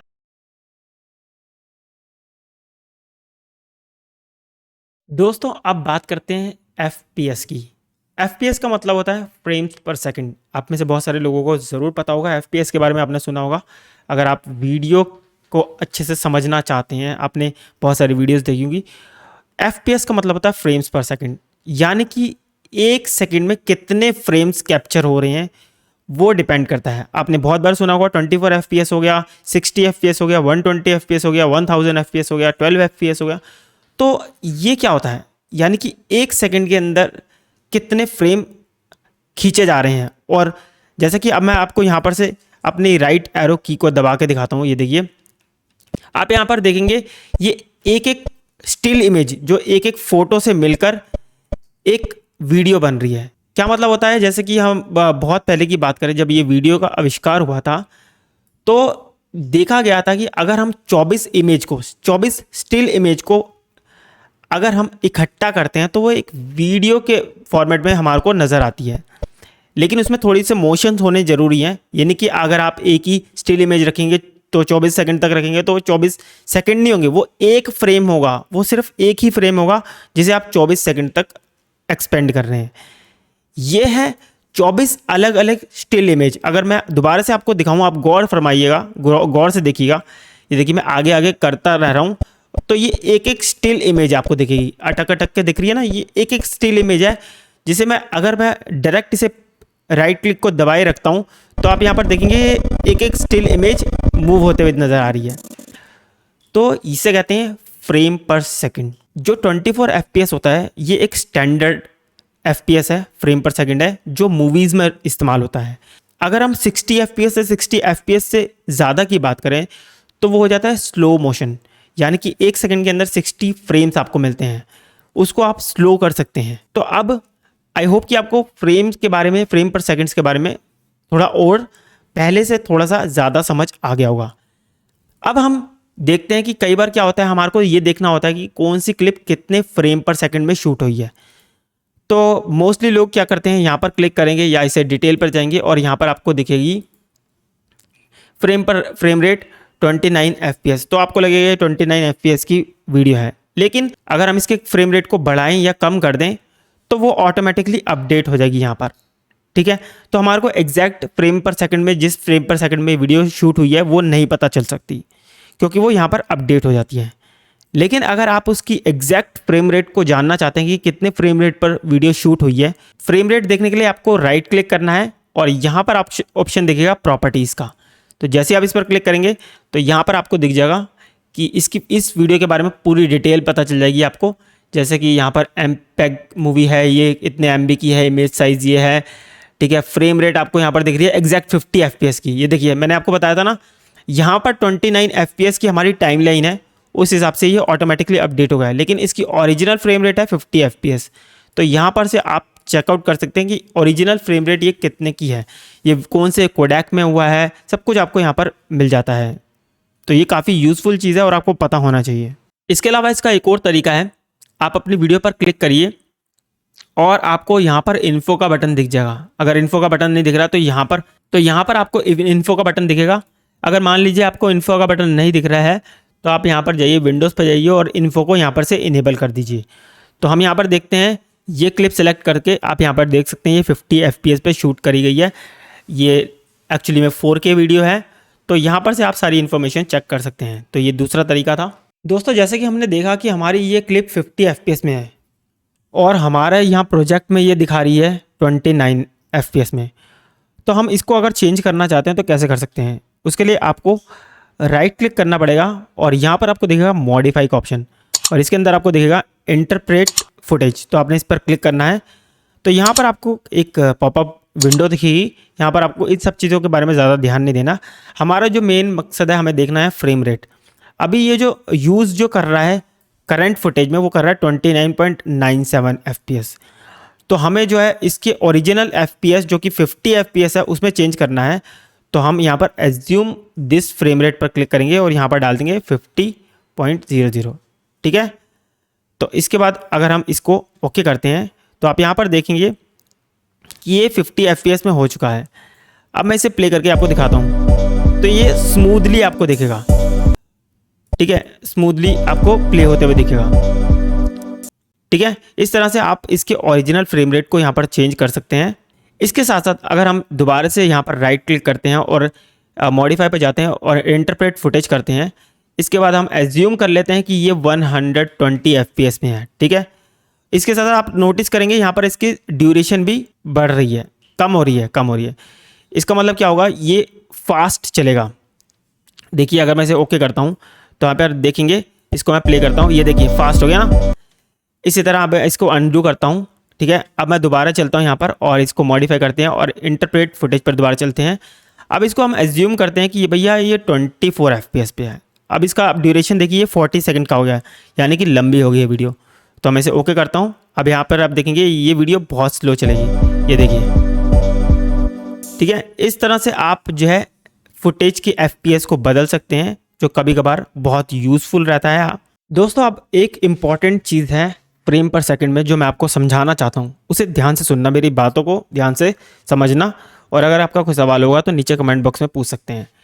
देखिए यहाँ पर हम फ्रेम के साथ खेलते हैं, मतलब कि अगर हम इसको 50 FPS में कन्वर्ट करते हैं तो प्रीमियर प्रो क्या करता है, उसको एक एक फ्रेम को इंटरप्रेट करता है, मतलब एक एक फ्रेम को बनाता है ऑटोमेटिकली, ठीक है।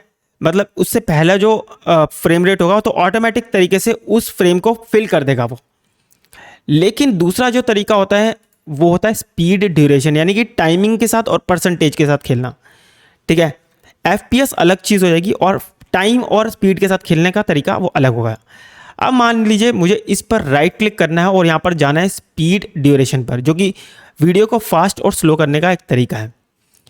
अब मैं इसको अंदर आपको यहाँ पर दिखेगा स्पीड को आप यहाँ पर इंक्रीज करते रहेंगे। अगर ये 100% पे चल रही है तो ये नॉर्मल स्पीड पर वीडियो चल रही है, ठीक है। अगर हम इसको बढ़ा देंगे तो ये स्पीड यानी कि फास्ट चलने लग जाएगी वीडियो, और इसको कम कर देंगे तो ये स्लो चलने लग जाएगी।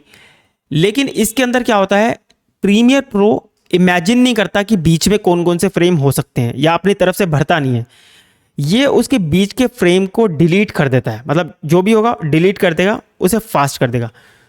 तो इसके अंदर थोड़ी फ्लक्चुएट होकर चलती है वीडियो अगर हम उसे ध्यान से देखें तो, मगर इसका बहुत ज़्यादा यूज़ भी होता है, ऐसे घबराने की बात नहीं है, आप इसका भी यूज़ कर सकते हैं।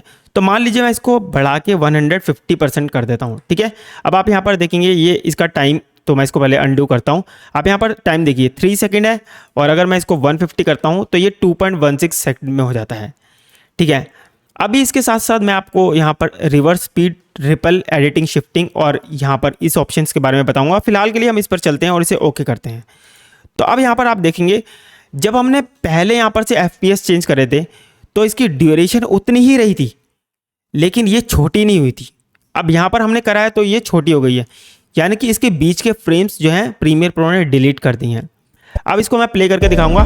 तो यहाँ पर अभी आपको ये अटक के नहीं चल रहा है, लेकिन अगर इसके अंदर फ्रेम कम होते तो ये बहुत अटक के चलता। कई बार होता है बहुत ज़्यादा अटक के चलता है, जैसे कि मैं इसकी ड्यूरेशन को और भी ज़्यादा बढ़ा देता हूँ, यहाँ पर 250 कर देता हूँ, तो यहाँ पर ये और छोटी हो जाएगी, ठीक है। यहाँ पर से भी आप इसकी स्पीड को चेंज कर सकते हैं।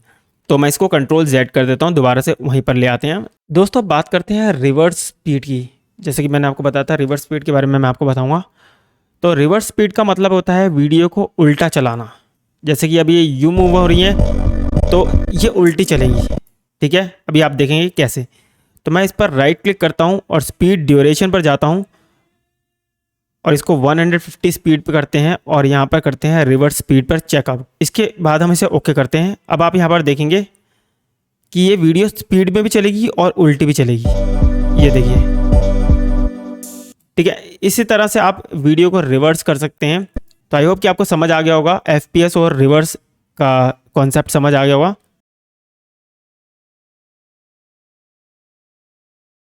दोस्तों अब बात करते हैं एडजस्टमेंट लेयर की।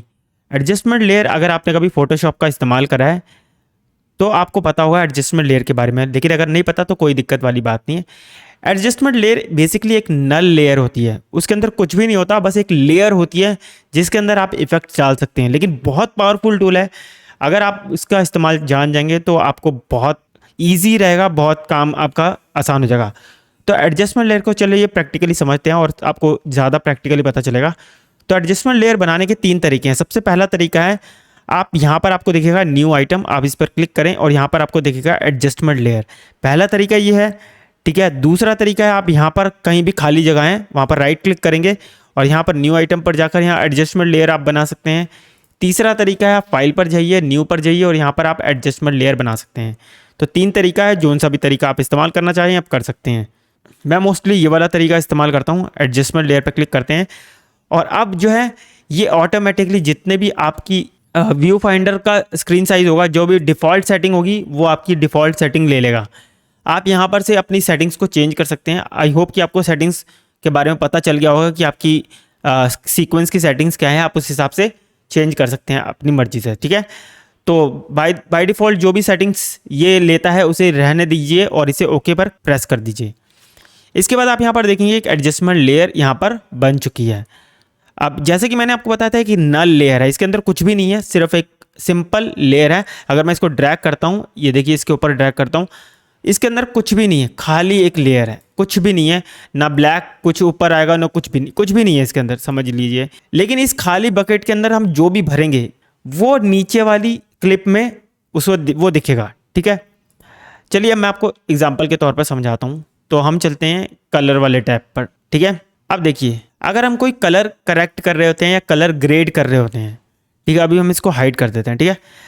एडजस्टमेंट लेयर मैंने हाइड कर दी, ठीक है। अब क्या, जैसे कि मुझे कोई कलर ग्रेड करना है या कलर करेक्शन करना है अपनी इस क्लिप में, तो मैं यहाँ पर जैसे मान लीजिए बेसिक कलर चलते हैं, मैं इसको ब्लू कर देता हूँ, ठीक है। ये ब्लू हो गई, आप देख सकते हैं। इसको थोड़ा ग्रीन कर देते हैं, चलिए ये ग्रीन हो गई, ठीक है। लेकिन अभी ये वाली जो क्लिप है हमारी, इसको अनहाइड करना पड़ेगा मुझे, इसको ऊपर कर देते हैं। ये वाली क्लिप है, अब मुझे क्या करना पड़ेगा, यहाँ से इसका इफेक्ट है जो भी है कॉपी करूँगा और इसको मुझे यहाँ पर पेस्ट करना पड़ेगा, इसके एट्रीब्यूट जो भी है, इसका लिमेट्री कलर है, तब जाके ये ग्रीन होगा। ऐसे ही मुझे बहुत सारी क्लिप्स होंगी, उसके अंदर एक एक करके करना पड़ेगा, तो उसमें ज़्यादा समय लगेगा ऑब्वियसली। तो इसका एक आसान तरीका है एडजस्टमेंट लेयर, तो इसको मैं अंडू कर देता हूँ, ठीक है। अब देखिए ये एडजस्टमेंट लेयर है हमारी, ठीक है। अब अगर मैं इसके ऊपर कोई कलर ग्रेड करता हूँ, ये देखिए मैंने इसको ग्रीन कर दिया, पिंक कर दिया, जो भी आपने करना है वो आप कर सकते हैं, ठीक है। अभी ये इस क्लिप के ऊपर नहीं हुआ, सिर्फ एडजस्टमेंट लेयर के ऊपर हुआ है, वो मैं आपको दिखाता हूँ। अगर मैं इसे हाइड कर देता हूँ तो आप यहाँ पर देख सकते हैं, एडजस्टमेंट लेयर मैंने हाइड करी क्योंकि यहाँ पर कोई भी क्लिप नहीं है। एडजस्टमेंट लेयर मैंने हाइड करी तो नीचे वाली क्लिप में कोई भी कलर ग्रेड नहीं हुआ, लेकिन एडजस्टमेंट लेयर में हो रखा है, ठीक है। और यहाँ पर नहीं हो रखा क्योंकि इसमें हमने कुछ किया ही नहीं है। लेकिन अब आप देखेंगे कमाल, इसको मैं एडजस्टमेंट लेयर को एक्सपेंड करता हूँ तो आप यहाँ ऑटोमेटिकली देखेंगे इसके अंदर कलर ग्रेड हो गया। अब चाहे मैं किसी भी पे भी कर दूँ, ऑटोमेटिकली उसमें कलर ग्रेड हो जाएगा या कलर करेक्ट हो जाएगा। तो इसका एक ये फ़ायदा है। तो चलिए अब इसके और फ़ायदे जान लेते हैं। अभी तो आपने लुमेट्री कलर मतलब कि कलर करेक्ट किया है, अब इसके अंदर जो भी इफेक्ट आप लगाएंगे वो भी नीचे वाली क्लिप में आ जाएगा। कैसे, तो चलिए अब यहाँ पर जानते हैं, इस पर चलते हैं और इफेक्ट्स पे चलते हैं, ठीक है। अगर आपको इफेक्ट पैनल नहीं दिख रहा तो आप विंडोज़ पे जाइए और यहाँ पर से इफेक्ट्स पैनल को इनेबल कर दीजिए, ठीक है। अब यहाँ पर मैं लगाता हूँ ब्लैक एंड वाइट, यहाँ पर इफेक्ट होगा, तो यहाँ पर एक ब्लैक एंड वाइट इफेक्ट है मैच कंट्रोल में, तो मैं इसे ड्रैग करता हूँ और अपनी एडजस्टमेंट लेयर पे लगाता हूँ। आप देखना कमाल, अभी मैं एडजस्टमेंट लेयर पे लगा रहा हूँ, अपनी मेन क्लिप में नहीं लगा रहा, ये देखिए मैंने ये छोड़ दिया। अब आप यहाँ पर देख सकते हैं ये ब्लैक एंड वाइट हमारी एडजस्टमेंट लेयर पे लगा है। मैं इसे हाइड करता हूँ तो आप यहाँ पर देख सकते हैं एडजस्टमेंट लेयर में लगा है, हमारी क्लिप में नहीं लगा। इसी तरह से अगर मैं इसको ड्रैग करता हूँ तो आप यहाँ पर देख सकते हैं हमारी दूसरी क्लिप में लग गया है। यानी कि आप कलर करेक्ट भी कर सकते हैं और इफेक्ट भी लगा सकते हैं सिंपल एक एडजस्टमेंट लेयर में। तो एडजस्टमेंट लेयर बहुत पावरफुल टूल है और आपके काम को बहुत ही आसान बनाता है। तो एडजस्टमेंट लेयर आप इस्तेमाल ज़रूर करें। दोस्तों अब आपके मन में एक सवाल आ सकता है कि भाई हम एडजस्टमेंट लेयर को कितनी एडजस्टमेंट लेयर हम लगा सकते हैं।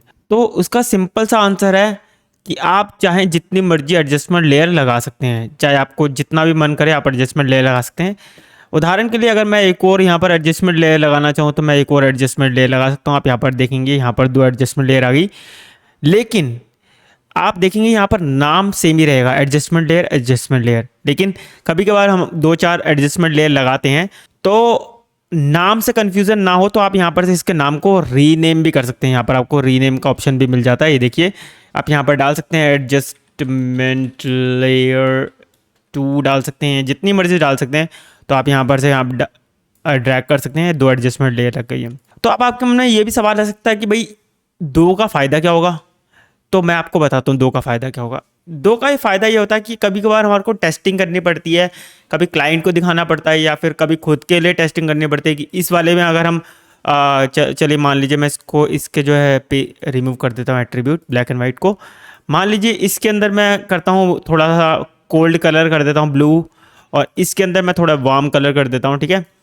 अब हमारे पास टेस्टिंग हो जाती है कि भैया हमारी क्लिप में कोल्ड कलर अच्छा लग रहा है या फिर वार्म कलर अच्छा लग रहा है, तो हम टेस्ट कर सकते हैं। इसके साथ साथ आप जो है एक और चीज़ भी नोटिस करेंगे कि मैंने इस एडजस्टमेंट लेयर के ऊपर ये वाली एडजस्टमेंट लेयर लगाई है, तो इसके ऊपर भी वार्म दिख रहा है, ठीक है। ये इनेबल है तो इसके ऊपर भी वार्म दिख रहा है क्योंकि एडजस्टमेंट लेयर नीचे वाली लेयर को भी इफेक्ट करती है। तो ये बात भी आप ध्यान में रखें, ठीक है। इसके अंदर देखिए आप ब्लू में आपको ब्लू भी दिखेगा और वार्म कलर भी दिखेगा। अगर मैं ब्लू वाली हटा दूंगा तो आप ये देखेंगे बहुत ज़्यादा वार्म हो जाती है कलर।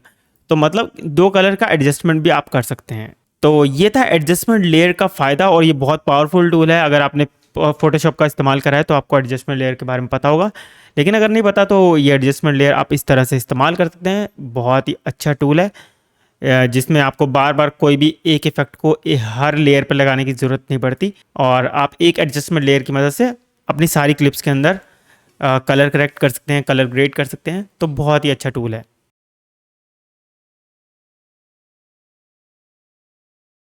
तो दोस्तों अब मैं आपको बताने वाला हूँ फिक्स्ड इफेक्ट्स के बारे में।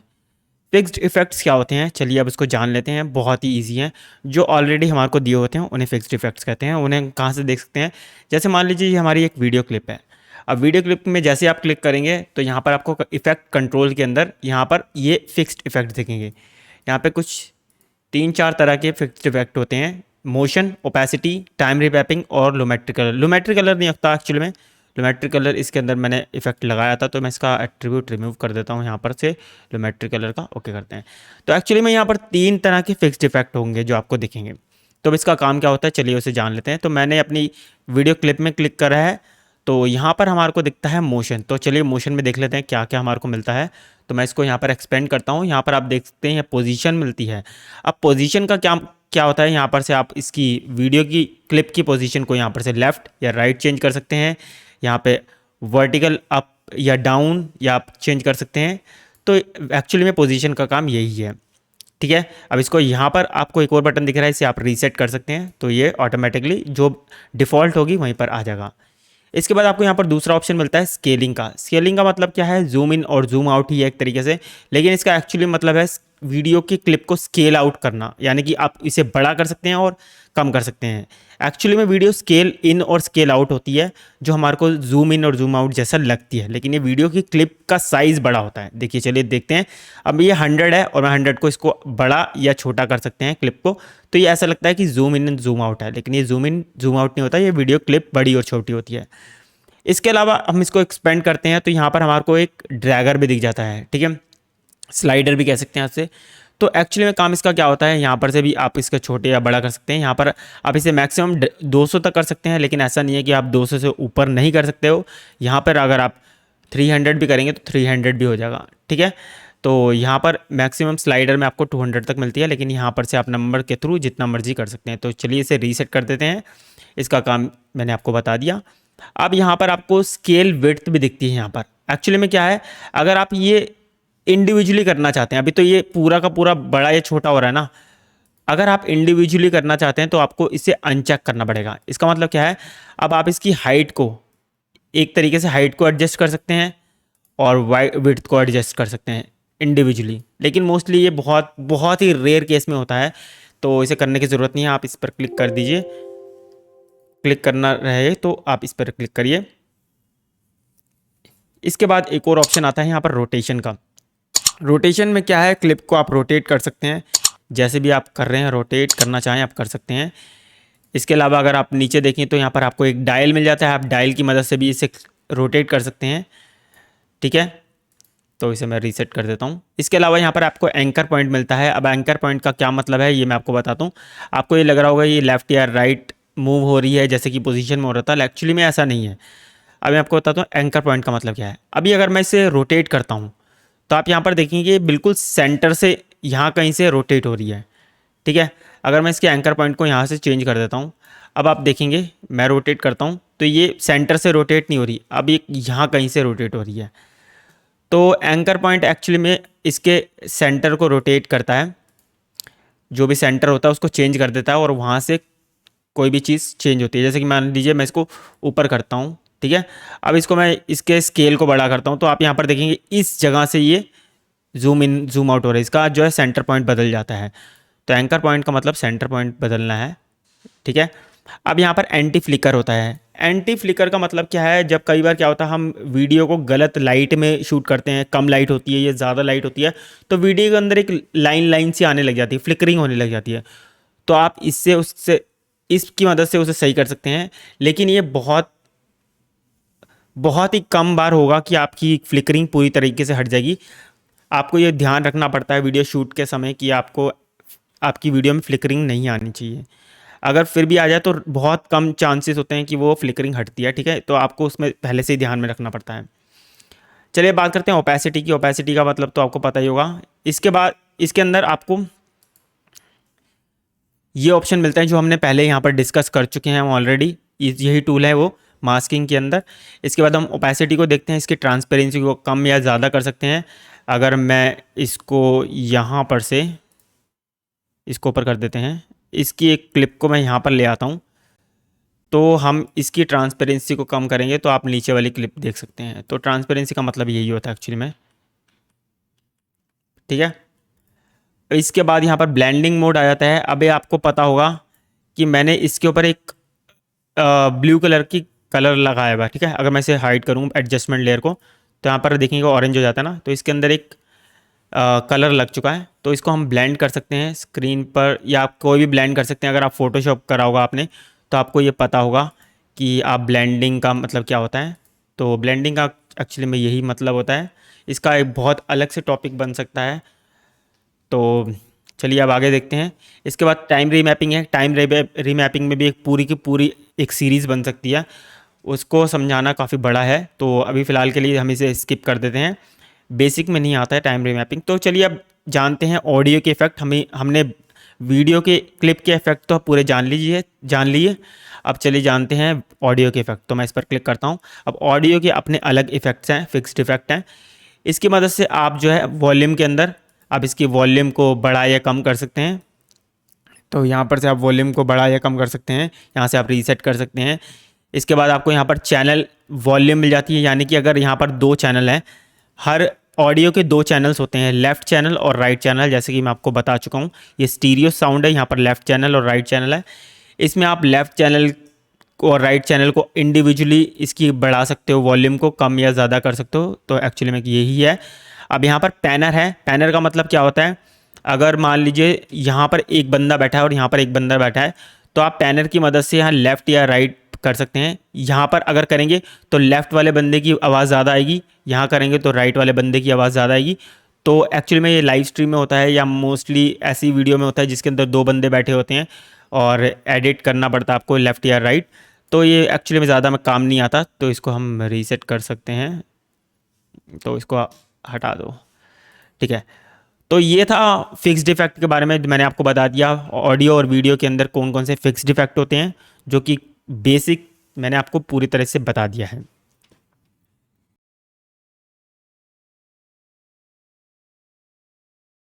दोस्तों अब बात करते हैं सोशल मीडिया पर एक्सपोर्ट सेटिंग क्या होती है वीडियो की।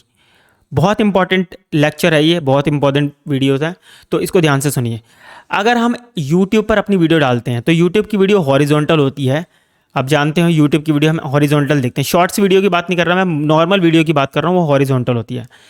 अब उसकी सीक्वेंस सेटिंग्स में हम जाएँ तो उसकी सीक्वेंस सेटिंग्स होती है 16:9 की, यानी कि 1920/1080 की। अब इसको आप बढ़ा या कम कर सकते हैं, लेकिन जो रेशो होनी चाहिए वो 16:9 की ही होनी चाहिए। फ्रेम रेट आप कोई भी कर सकते हैं अपने हिसाब से। मोस्टली 24 FPS होता है और 30 FPS होता है, ठीक है, अगर हम नॉर्मल टॉकिंग हेड वीडियो बात कर रहे हैं, ठीक है। तो 1920/1080 की होती है यूट्यूब की वीडियो। अब हम यूट्यूब की वीडियो को अगर इंस्टाग्राम पर पोस्ट करना चाहते हैं, तो आप जानते हैं ऐसी वीडियो होती है, अगर हम उसे इंस्टाग्राम पर पोस्ट करना चाहते हैं तो उसका रेशो हो जाता है 1:1 का, यानी कि 1080/1080, यानी 1:1 का।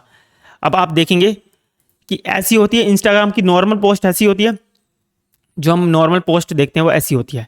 लेकिन इसमें दिक्कत क्या आ जाती है कि अगर हम वीडियो को प्ले करें तो आप यहाँ पर देख सकते हैं आंटी जो है पूरी मिडल ऑफ द फ्रेम नहीं आ रही।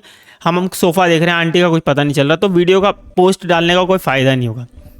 अब इसमें अगर हम बात करें इसको सही करने के लिए, तो अगर आपने मेरी इससे पहले वाली फिक्स्ड इफेक्ट वाली वीडियो देखी होगी, पूरी की पूरी समझी होगी, तो आप जानते होंगे हम इफेक्ट कंट्रोल में जाके इस पोजीशन को एडजस्ट करेंगे, बार बार एडजस्ट करेंगे, तब जाके ये सही होगी, ठीक है। लेकिन क्या होगा अगर हम आगे करेंगे तो ये फिर दोबारा से हट जाएगी। और इससे क्या होगा कि हमारे को एक और चीज़ करनी पड़ेगी, जैसे कि हमने इसको मिडल में करा, अब यहाँ पर हमने की फ्रेम, अब आपको की फ्रेम का मतलब भी समझ आ जाएगा। पोजीशन पे की फ्रेम करा, अब इसको थोड़ा सा, ये आंटी इधर चली गई है तो मुझे पोजीशन इधर करनी पड़ेगी आंटी की, ठीक है। यहाँ पर एक और की फ्रेम लग गया, अब इसको आंटी थोड़ा सा इधर गई है तो मैं इधर भी लगा देता हूँ, इधर भी कर देता हूँ, ठीक है। तो इससे क्या होगा, की फ्रेम लग जाएगा। अब ये मिडल में रहेंगी आंटी, देखो जब भी देखोगे ये मिडल में रहेंगी, ठीक है। लेकिन ये बहुत लंबा प्रोसेस हो जाएगा। अगर बहुत बड़ी वीडियो होगी, ये तो छोटी सी वीडियो थी, अगर बहुत बड़ी होगी तो हमारे को एक एक बार की फ्रेम लगाना पड़ेगा। तो ये बहुत बड़ी सरदर्दी है। तो अगर बड़ी वीडियो होगी तो ज़्यादा टाइम लगेगा हमारे को, तो मैं आप चाहता हूँ कि आपको ज़्यादा टाइम लगेगी। और अगर प्रीमियर प्रो का आप 2021 का वर्जन यूज़ कर रहे हैं तो आपको तो बहुत आसानी होगी, मैं आपको सिखाने वाला हूँ। तो ये की फ्रेम को हम डिलीट कर देते हैं, ठीक है। अब क्या होगा, अब ये इसको हम रीसेट कर देते हैं तो आंटी दोबारा से वहाँ पर चलेगी, ठीक है। अब अगर हमें इसी पोस्ट को रीफ्रेम करना है तो हमारे को क्या करना पड़ेगा, इफेक्ट्स पे जाना पड़ेगा।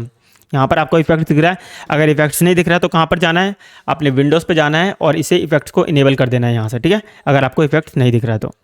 अब यहाँ पर हमको सर्च करना है ऑटो रीफ्रेम, यहाँ पर आ जाएगा आपको ऑटो रीफ्रेम, इसको ड्रैग करिए और अपनी क्लिप पर छोड़ दीजिए। इतना करने के बाद अब ये ऑटोमेटिकली रीफ्रेम हो जाएगी, ठीक है। अगर हम यहाँ पर इसको प्ले करते हैं, आप यहाँ पर देखेंगे हमेशा आंटी मिडल में रहेंगी एकदम। अब यहाँ पर हमने कोई की फ्रेम नहीं लगाया, अब मैं आपको दिखाता हूँ ये ऑटोमेटिकली की फ्रेम लगे हैं। यहाँ पर ऑटो रीफ्रेम दिख रहा है, यहाँ पर मैं अगर इसको ओवरराइट जो भी है यहाँ पर ओवरराइट जनरेटेड पाथ पर हम इसको चेक करते हैं तो आप यहाँ पर देखेंगे ये ऑटोमेटिकली यहाँ पर की फ्रेम लग गए हैं, ठीक है। अब अगर आपको बीच में कोई भी पार्ट अच्छा नहीं लग रहा है, जैसे मान लीजिए ये वाला पार्ट है, यहाँ पर आप चाहते हैं जूम हो जाए, तो आप इस पर क्लिक करेंगे और इसको क्या करेंगे, जूम कर देंगे यहाँ पर से, और क्या होगा, तो आप यहाँ पर से स्केल कर सकते हैं। तो यहाँ पर से आप स्केल कर सकते हैं और यहाँ पर से थोड़ा सा एडजस्ट कर सकते हैं यहाँ पर, तो आप अपने हिसाब से की फ्रेम को एडजस्ट कर सकते हैं, ठीक है। ये मैंने एग्जांपल दिखाया था, थोड़ा सा हिल गया, लेकिन ये बहुत अच्छी जॉब खुद ही कर देता है, आपको ज़्यादा कुछ करने की ज़रूरत नहीं पड़ती, सिर्फ इफेक्ट को ड्रैग एंड ड्रॉप करना है। तो ये पहला तरीका था इंस्टाग्राम पोस्ट को अगर आप डालना चाहते हैं तो। चलिए, खाली इंस्टाग्राम पोस्ट नहीं होती, अब बात करते हैं इंस्टाग्राम स्टोरी की। अब इंस्टाग्राम स्टोरी ऐसी नहीं होती, इंस्टाग्राम स्टोरी की सीक्वेंस होती है यहाँ पर उल्टी, या नॉर्मल वीडियो होती है यूट्यूब की होती है 1920x1080 होती है, ठीक है, 16:9 की। अगर मैं यहाँ पर दोबारा से दिखाऊँ आपको तो वो होती है 16:9 की। अगर हम इंस्टाग्राम स्टोरी की बात करें तो वो उल्टा हो जाता है, वो होती है 9:16 की, ठीक है, यानी कि 1080x1920 यानी कि 9:16 उल्टी हो जाती है, ठीक है।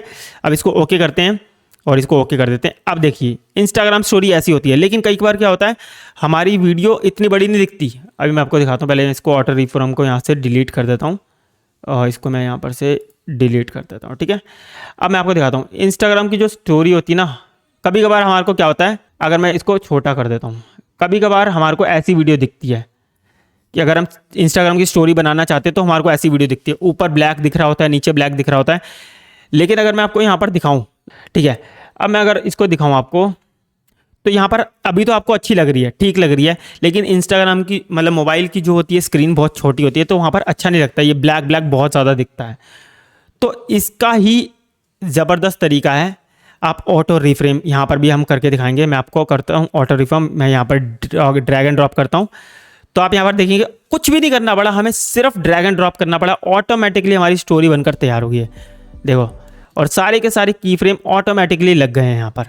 तो ये बहुत ही ज़बरदस्त टूल है, तो आप इसे एक्सपोर्ट कर सकते हैं अपनी समय बचाने के लिए। बहुत ही ज़बरदस्त चीज़ मैंने आपको बताई अभी।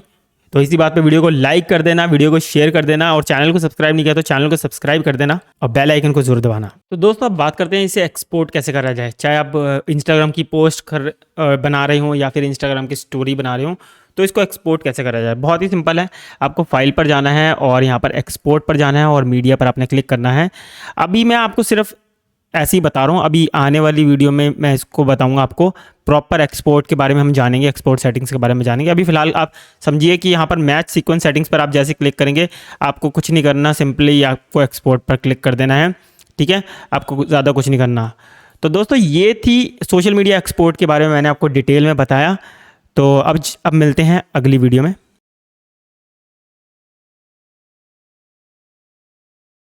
दोस्तों अब बात करते हैं टेक्स्ट के बारे में। टेक्स्ट बहुत ज़्यादा इंपॉर्टेंट होता है और बहुत जगह काम भी आता है, तो हम टेक्स्ट के बारे में समझते हैं। तो यहाँ पर आपको अपने टूल बार के अंदर टेक्स्ट वाला टाइप टूल दिखता है, इसका शॉर्टकट है टी। तो आप टी प्रेस करके भी टाइप टूल को सेलेक्ट कर सकते हो, तो मैं इस पर सेलेक्ट कर देता हूँ।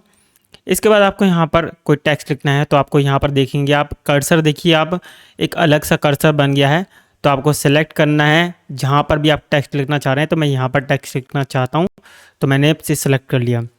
इसके बाद मैं यहाँ पर टाइप करता हूँ ट्यूब टिप्स 01, ठीक है।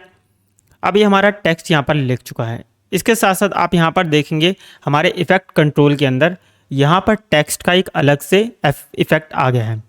जो हमारे फिक्स्ड इफ़ेक्ट थे उसके अंदर एक टेक्स्ट का इफ़ेक्ट जुड़ गया है। इसके बाद आप यहाँ पर से इसे एक्सपेंड कर सकते हैं और इसके बाद आपको टेक्स्ट की सारी प्रॉपर्टीज़ यहाँ पर मिल जाती हैं। इसके अंदर भी आपको मास्किंग मिलती है। मास्किंग के बारे में एक अलग ये एडवांस चीज़ें हैं, तो इसको अभी आप स्किप कर दीजिए। अभी हम बेसिक सीख रहे हैं। तो यहाँ पर से हम इसके टेक्स्ट के फ़ॉन्ट को यहाँ पर से चेंज कर सकते हैं। कोई भी आपको फ़ॉन्ट लेना है वो आप वहाँ यहाँ पर से चेंज कर सकते हैं। इसके बाद आप यहाँ पर से इसको रेगुलर इटैलिक बोल्ड या बोल्ड इटैलिक भी कर सकते हैं यहाँ पर से आप। इसके बाद आप यहाँ पर से इसके साइज़ को इंक्रीज़ कर सकते हैं, कम कर सकते हैं। यहाँ पर से इसको आप अलाइन कर सकते हैं। लेफ़्ट अलाइन ये ऑलरेडी है, मिडल अलाइन, राइट अलाइन करना चाहें। इसके बाद आपको यहाँ पर और भी मिल जाते हैं ऑप्शन। जस्टिफाई कर सकते हैं आप यहाँ पर से, जस्टिफाई लास्ट सेंटर कर सकते हैं, यहाँ पर बिल्कुल जस्टिफाई कर सकते हैं। ये पैराग्राफ में होता है, बिल्कुल पैराग्राफ बिल्कुल सही तरीके से हो जाता है। यहाँ पर राइट जस्टिफाई हो जाता है। इसके बाद यहाँ पर से आप इसके स्पेस को एडजस्ट कर सकते हैं। यहाँ पर आप बीच में देख रहे हैं स्पेस आ रहा है, तो यहाँ पर से आप इसके स्पेस को एडजस्ट कर सकते हैं। ठीक है, मोस्टली ये 100 रहता है। ठीक है, इसके बाद आप यहाँ पर से इसको कर्निंग कर सकते हैं, लीडिंग कर सकते हैं। इसके बाद यहाँ पर से आप इसको बोल्ड कर सकते हैं। ठीक है, इटैलिक कर सकते हैं। यहाँ पर से ऑल कैप्स कर सकते हैं, ऑल स्मॉल कर सकते हैं। ठीक है, स्मॉल कैप्स कर सकते हैं। यहाँ पर आप उसे सुपरस्क्रिप्ट कर सकते हैं, सबस्क्रिप्ट कर सकते हैं, अंडरलाइन कर सकते हैं। तो आपको यहाँ पर बहुत सारे ऑप्शन मिल जाते हैं। इसके बाद यहाँ पर से आप अपने फ़ॉन्ट के कलर को चेंज कर सकते हैं। जैसे कि मैं इसको यहाँ पर ऑरेंज ले लेता हूँ। यहाँ पर आप देखिए इसका फ़ॉन्ट हमने चेंज कर दिया है। अब इसके स्ट्रोक को हम यहाँ पर से चेंज कर सकते हैं। इसको ब्लैक स्ट्रोक ले लो। इसके बाद यहाँ पर से आप स्ट्रोक के साइज़ को इंक्रीज़ कर सकते हैं यहाँ पर से। ठीक है, यहाँ पर से आप इसके बैकग्राउंड को भी ले सकते हैं। ठीक है, यहाँ पर आप इसके बैकग्राउंड को यहाँ पर से ले सकते हैं, शैडो डाल सकते हैं। तो यहाँ पर आपको बहुत सारे ऑप्शंस मिल जाते हैं टेक्स्ट प्रॉपर्टी के अंदर। इस तरह से आप टेक्स्ट को बिल्कुल डिटेल में मैनेज कर सकते हैं।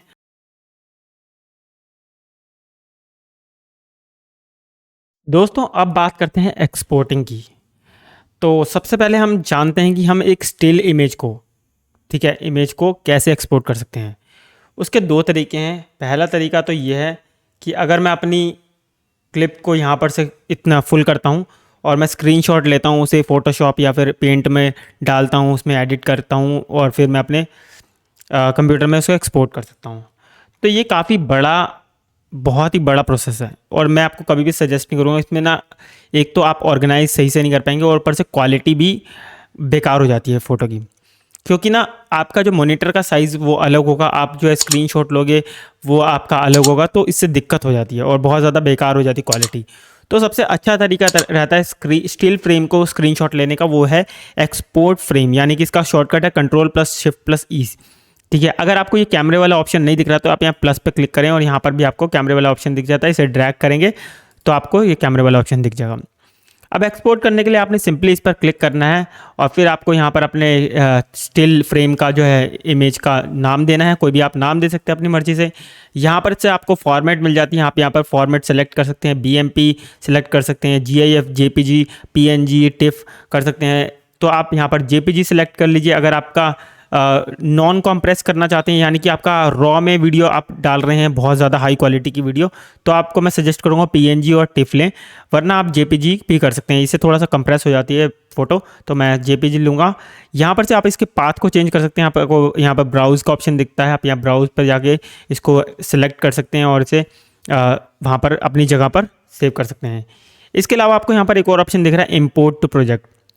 जब आप इस पर सेलेक्ट करेंगे तो जहाँ पर भी सेव होगी ऑटोमेटिकली आपके प्रोजेक्ट के अंदर वो स्टिल इमेज आ जाएगी। इसके बाद आपको कुछ नहीं करना, सिंपली ओके पर प्रेस करना है। जैसे आप ओके प्रेस करेंगे आपके यहाँ पर फोटो आ जाएगी। आप यहाँ पर देख सकते हैं ये हमारी स्टिल इमेज आ गई है, इसको आप ड्रैग कर सकते हैं। ठीक है, तो इस तरह से आप एक स्टिल इमेज को जो है यहाँ पर से सिलेक्ट कर सकते हैं। ठीक है, अब बात करते हैं हम अपनी वीडियो को और ऑडियो को कैसे एक्सपोर्ट कर सकते हैं। उसके लिए शॉर्टकट है Ctrl+M। आप प्रेस करेंगे तो आप एक्सपोर्ट के विंडो में जा सकते हैं। दूसरा आपको ऑप्शन मिलता है, फाइल पर जाइए और यहाँ पर एक्सपोर्ट पर जाइए। यहाँ पर मीडिया पर आप क्लिक करेंगे तो भी आप एक्सपोर्ट विंडो पर पहुँच जाएंगे। यहाँ पर शॉर्टकट जैसे कि मैंने आपको बताया था Ctrl+M है, तो मैं शॉर्टकट लेता हूँ, Ctrl+M दबाता हूँ और आप यहाँ पर देखेंगे एक्सपोर्ट सेटिंग्स यहाँ पर हमारे पास आ चुकी है। इसके अलावा यहाँ पर आपको बहुत सारे ऑप्शंस मिल जाते हैं, जैसे कि मैंने आपको पहले बताया था, अगर आप मैच सीक्वेंस सेटिंग्स पर क्लिक करते हैं तो जौन सी भी आपकी सीक्वेंस सेटिंग है, जो भी आपने सीक्वेंस सेटिंग्स करी थी वही मैच करेगी और आप यहाँ पर सिंपली एक्सपोर्ट कर सकते हैं।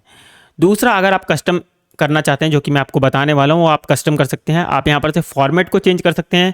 अगर आपको खाली ऑडियो को एक्सपोर्ट करना है तो आप यहाँ पर से AAC ऑडियो पर सेलेक्ट करिए। यहाँ पर से आपका वीडियो का प्रीव्यू हट जाएगा। यहाँ पर आपकी ऑडियो की सेटिंग्स आ जाएगी। यहाँ पर आप ऑडियो कोडेक को चेंज कर सकते हैं। इसके अलग अलग वर्जन हैं, आप कोई भी वर्जन को सिलेक्ट कर सकते हैं।